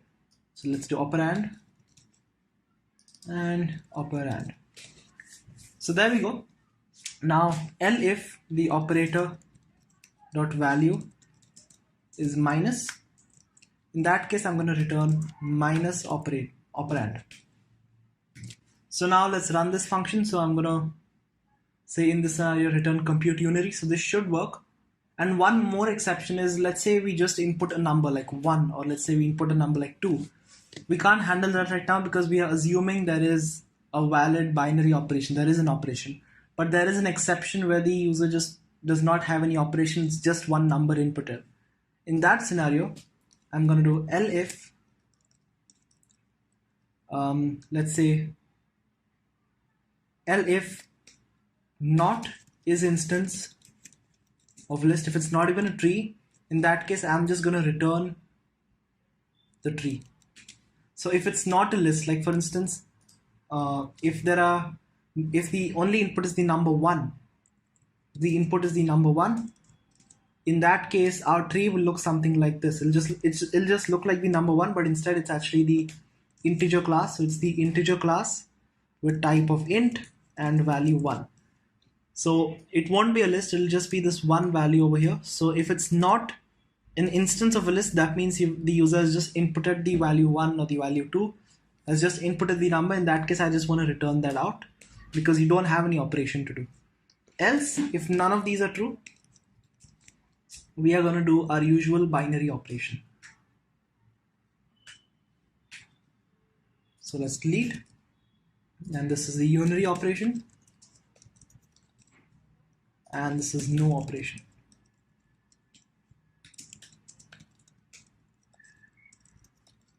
So let's save, and I'm going to run the shell. If I do +5, I get none this time. Let's see where we went wrong. Let's print the tree actually, see if that's working. +5. No, even the tree is returning none. So there's a problem over here itself. Okay, that's not type. That should be value, not type. So that's my mistake. So I'm going to close this again, run it. I'm going to do +5. Okay, and now we get a proper error this time. Let's look at this, look into this one. Okay, so it turns out I made two mistakes. The first mistake is that I didn't store this as a type. This is actually the type, not the operand itself. And I'm going to run type again. And the second mistake I made was in the parse method. I did not store this as value. I stored this as type. So I wrote self.token.type instead of self.token.value. So let's save now and hopefully it works this time. So if I run again, +5, we get the output is 5. Let's do -5. I get -5. I'm going to make a equal to 10. And then I'm going to do -a and we get -10.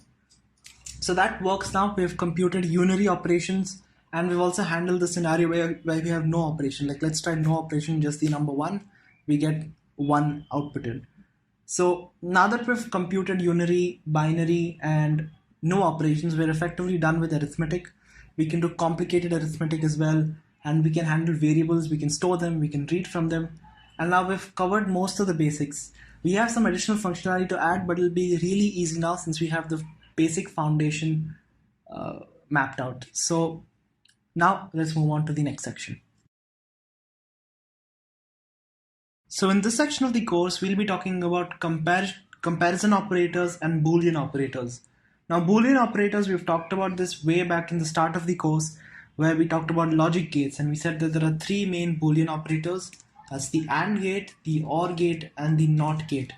So in programming as well, you require these 3 logic gates, you require these 3 operators, you require these 3 Boolean operators to perform logical operations. Like for instance, I can find an instance over here where we use the logical operation in Python itself.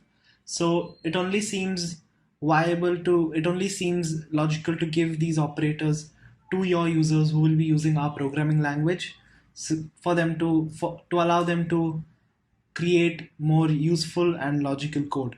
So that's about Boolean operators. Comparison operators are stuff like greater than, checking if 2 numbers are greater than each other, less than, greater than and equal to, less than and equal to, if 2 numbers are equal then to each other. So these are the sort of checks that comparison operators do. And remember, all of this right down in the fundamental level is just a bunch of logic gates operating. And that's why I had talked about logic gates in the start of this course. So to manage these operators, first I'm going to talk about the Boolean operators. So we're going to first create a list of Boolean operators. So I'm going to say Boolean operators, or let's just do Boolean. And over here we're going to have AND, the second one's OR, and the third one's NOT. And after that, I'm going to go to the tokenize method, and over here, these are examples of words. So this will come in the lexer.letters condition. And we first check if it's a declaration. If it's not a declaration, then we're not gonna immediately assign it a variable, but we're gonna check if it is part of the Boolean operator. So I'm gonna say if word in lexer.boolean operators, lexer.boolean, and then I'm going to set token equal to class Boolean and inputting the name of the Boolean operator. Let's create this class Boolean, and I'm going to call it, I'm going to call the init method inside. So we'll take in self value and super dot underscore underscore init bool and value. So let's save that and let's import boolean from the data types that we've stored. So after that, now we're pretty much done with the lexer. Now let's move on to the parser. In the parser, instead of calling the expression method, I'm going to call another method called boolean expression. Now what does the grammar rule for boolean look like? The grammar rule will be like something like this. So we'll have bool underscore expression, and that will just be equal to a normal expression, and then the boolean operator name, let's say and, it can be or, it can be not, and that's going to be in small case, and or not, and followed by another expression. So two expressions followed by the boolean operator. So to implement this, I'm going to create a new method. Let's call it boolean expression, boolean underscore expression self.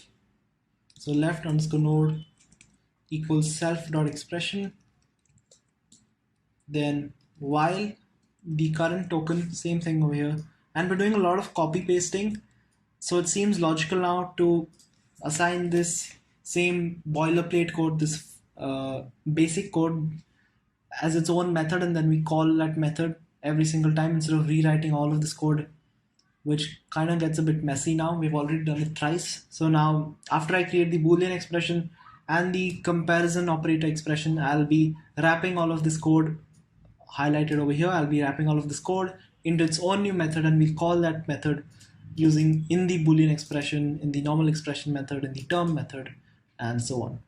So over here we're going to call self.expression, and if the token type is of bool, that's it. That's the only check. In that case, the operation is self.token and self.expression over here.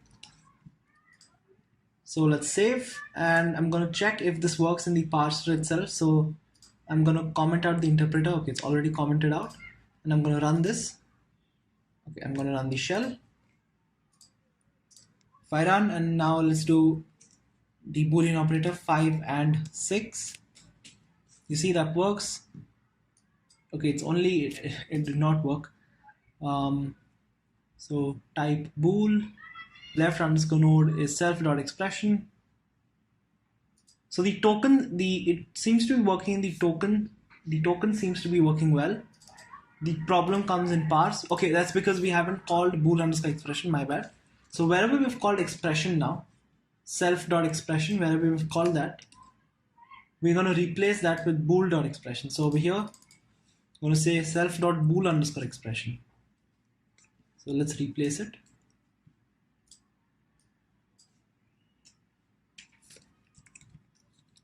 I think that's the name of our method.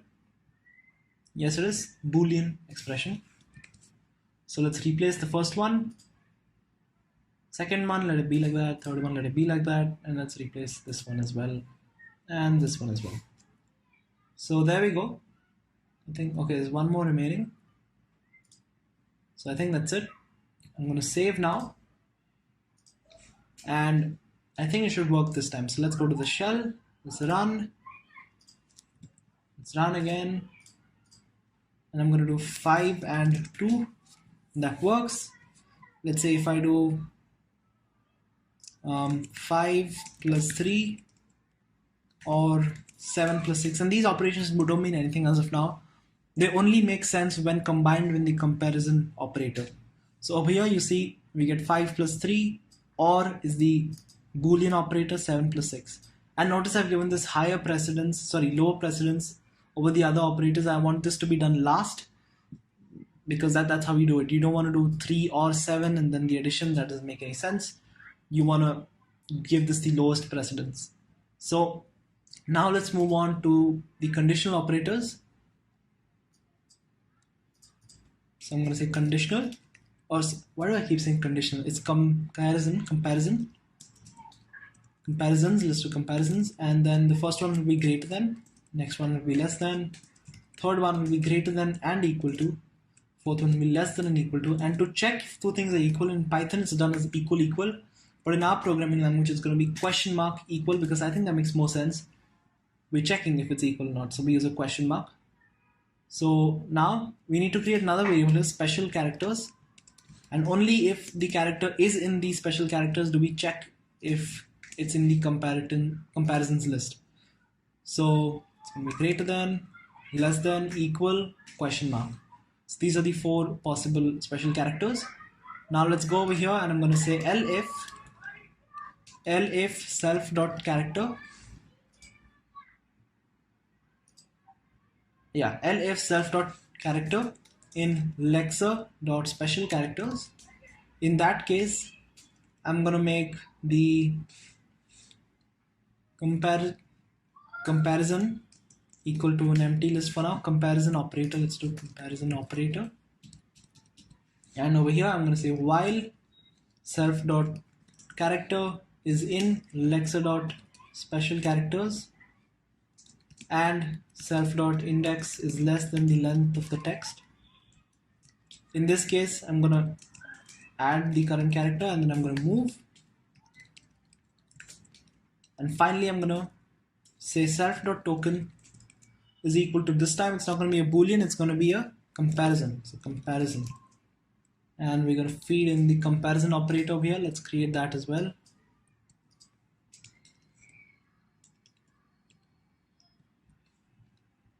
Comparison.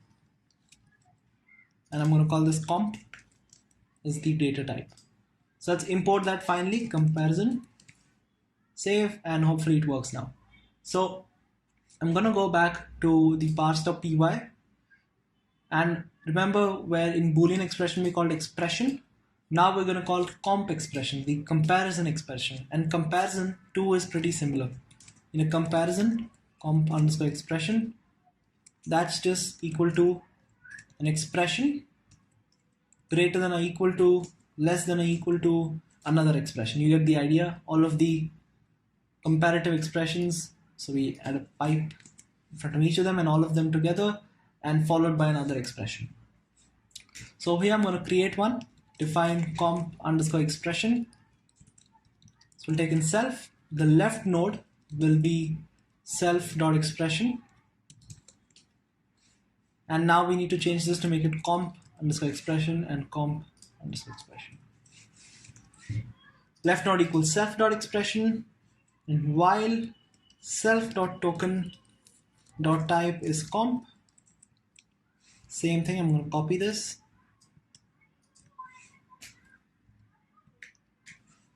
And I'm going to do, yeah, that seems fine. Lastly, we need to return the left node, so let's return left node. And over here, instead of calling expression, I'm going to call comp underscore expression. Save it, and let's try and running it. I'm going to do 5. Let's check if 5 is equal to 5 and 7 greater than 2. So it groups this first as expression and groups the second expression and checks and adding the Boolean operator between both of them. So for the interpreter, I created the following code. It's really messy, but essentially what I'm doing is the same as what I did before.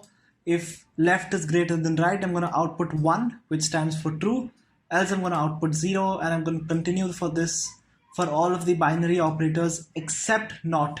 Now not, although is a Boolean operator, is a unary operator because it does not apply on 2 different operands. It applies on just 1 operand. So to handle not, we have to form a different mechanism over here. So in the parse.py file, I created not for the unary operator, and I said, okay, just as how we made plus and minus unary operators, I'm going to make not a unary operator and return the operator and self.boolean expression, just like how I did over here. So because you can also have an expression, not just a factor. Like for instance, you can have not 5 equals 5. So the expression is 5 equals 5 and not is the unary operator. And it actually turns out that even you can have the same thing over here. So instead of calling self.factor, factor, I think it'll be more wise to call self.boolean expression over here itself. So there we go. Now we're done with the parser.py file, and one more change I did was I allowed for not. So as of now, we only call boolean expression if the first token is integer, float, or operation. Now even if the first token is not, like for instance not 5 equals 5, so this is still an arithmetic operation that I want to calculate, and therefore I go into self.boolean expression. So that's the two changes I made to parse.py. Now let's go to the interpreter and handle the not keyword in the interpreter. So over here, it's a unary operation, but do note that I just realized this, that in the unary operation, the operand can be an expression. It doesn't necessarily have to be an integer. Like for instance, you can have minus 5 times 5. This is a valid expression. As of now, I only thought of the possibility of maybe minus 5, but it's not necessarily, the operand is not necessarily an integer or a float. It can be an expression as well. So to handle that scenario, I'm going to say expression equals cell a tree 1. I'm going to say if expression is an instance of list, that means it has a subtree in it. So if expression is an instance of a list, then I'm going to say expression equals self.interpret recursion again expression. So now instead of passing in tree 1, I'm going to pass in expression itself. So I'm going to save this now, and let's go up to the compute unary method. And over here, let's add one final unary operator. If operator dot value is not, then I'm going to return 1 if not operand is true, else I'm going to return 0. So let's save all of this. Let's go to shell.py, and I'm going to run this now. I'm going to do not 5 equals 5. That means 5 equals 5 is 1, so not 1 should be 0, and that indeed is the output. Let's try something else. Let's try 5 equals 5 and 7 greater than 2. That turns out to be 0, yes, because 5 is equal to 5 and 7 is greater than 2. If I do 5 equals 5 and 7 less than 2, we'll get 0. But if I do 5 equal to 5 and 7 or 7 less than 2, we should get 1, which we indeed do. So that's all about conditional operators and Boolean operators. Comparison operators and Boolean operators. And we'll use these two concepts to form our if statements. And finally, in the end, we'll run a while loop as well. So for all of that and more, I'll see you in the next section. So in this section of the course, I wrote the code regarding the if statements. Now, before we go into it, let's just talk about syntax. So the grammar rule will look something like this. We have an if statement followed by an expression, and after that we can have the keyword do. So expression, and if the expression is true, then do a statement. So that's the rule for if statements, and also there can be if elif statements as well in this. So you can have, if the statement is not true, then you have elif, another expression followed by do, another statement, and this can go on and on. The elif statements can go on and on, and then finally at the end you can have an else statement followed by do and a statement. So that's the way in which we're going to create our if statement. Now I've already written the code for the lexer and parser because this stuff is pretty repetitive and I don't want to write it all again. So over here I've created reserved keywords as its own list. Now it has if, elif, else, and do. And in the tokens.py file, we've also created a class for reserved tokens. Now after that, I went into the lexer, and apart from checking for Boolean values and declarations, I'm also checking if the word is in the reserved list. In that case, I'm going to add it to the instance of a reserved class. Now after that, I'm going to go to the parser. The parser has three aspects to it. First of all, in the statement method, we check if the token value is if. If it is if, then we go to self.if statements. We run the self.if statements method, and the self.if statements method runs over here. It stores the conditions and actions in two arrays. So the conditions correspond to these expressions stored in a list, and actions correspond to these statements stored in the list. So we store both of them as initially they're empty, and then we call if statement, make it self.if statement. Now we go to this method self.if statement, which is responsible for grabbing one condition and grabbing one action pertaining to one if statement or one elif statement. So it first of all moves from the if or elif statement. So it moves from the if or elif statement and goes to the condition, and then it stores the condition as a Boolean expression. Then if the token.value is do, as we saw over here, then we grab the statement, we move up from the do, and then we grab the statement and store it as an action and we return it. Now this second elif statement is for a special case when we have unary operations. Now when we have unary operations in parentheses, we call self.boolean expression within it and tend to move a point after the do keyword. So we tend to move ahead of this. So this second statement, which is over here, the second statement checks for if the do keyword is in the previous token. In that scenario, we return the condition and action. So that's the elif statement, and we run a while loop for all the elif statements. In the end, we check for an else statement. We move from the else statement, we move from the do keyword, and then we grab the action and store it in a list of 3 items. If there is no else statement, we store the output in a list of 2 items. Now let's go back over here. The final output will contain self.token, and that is used to, we are explicitly declaring if the statement is an if statement or not, because that makes it easy to detect the statement in the interpreter. So that's what the self.token does in the first value, and self.if statements is just the output that we saw previously, the conditions, actions, and else action. Now let's go to the interpreter. In the interpreter, we have, okay, so yeah, over here in the interpreter, we check if the first value is reserved. We first of all check if the instance of the tree is list. Then we check if the first value is reserved, and then we check if it's an if statement. So we're using this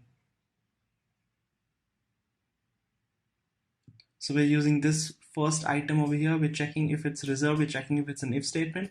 In that case, we're gonna iterate through each condition in the conditions list, and we're gonna also store the index of our loop.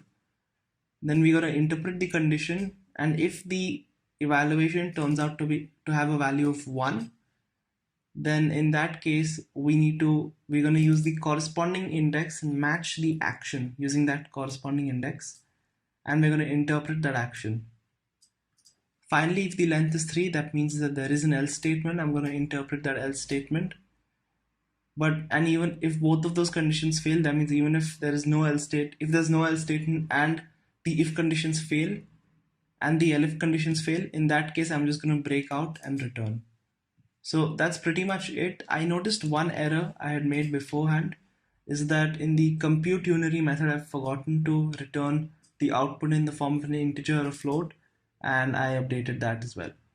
So finally I'm going to go to shell and I'm going to run this.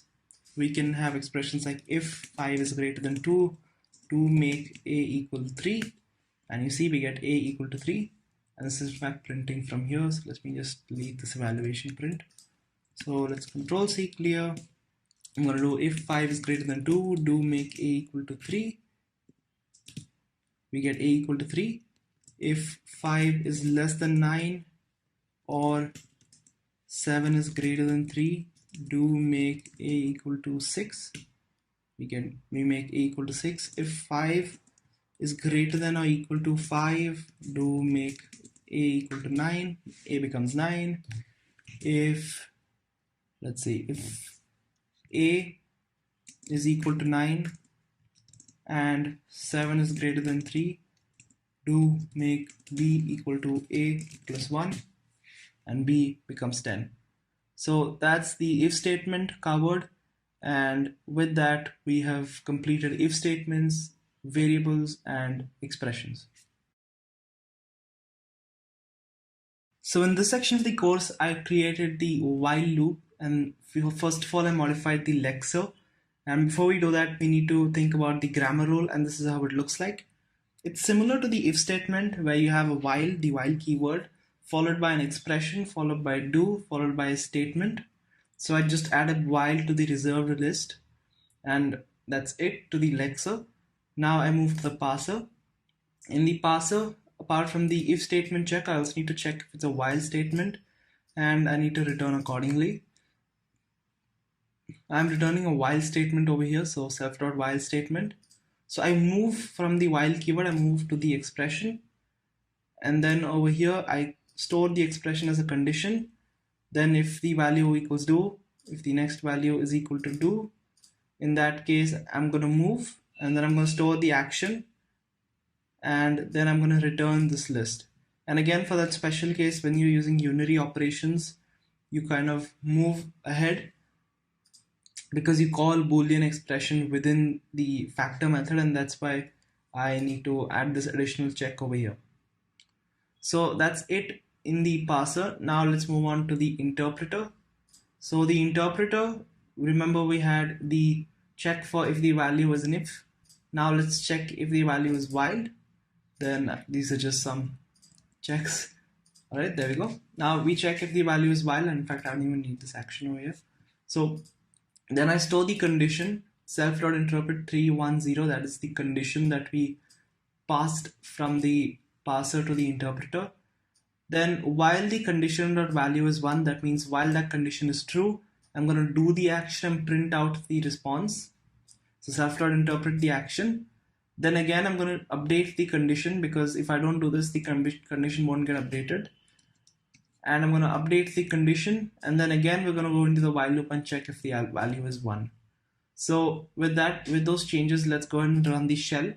So I'm going to click on run, and now let's do make a equals 0 while a is less than 10, do make a equals a plus 1, and if I run this, we get a equals 1, 2, 3, 4, 5, 6, 7, 8, 9, and 10, and finally we get none printed out, so I don't really want that.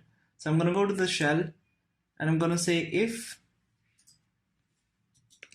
result is not none, only then I'm going to print the result, else we're just going to leave it empty.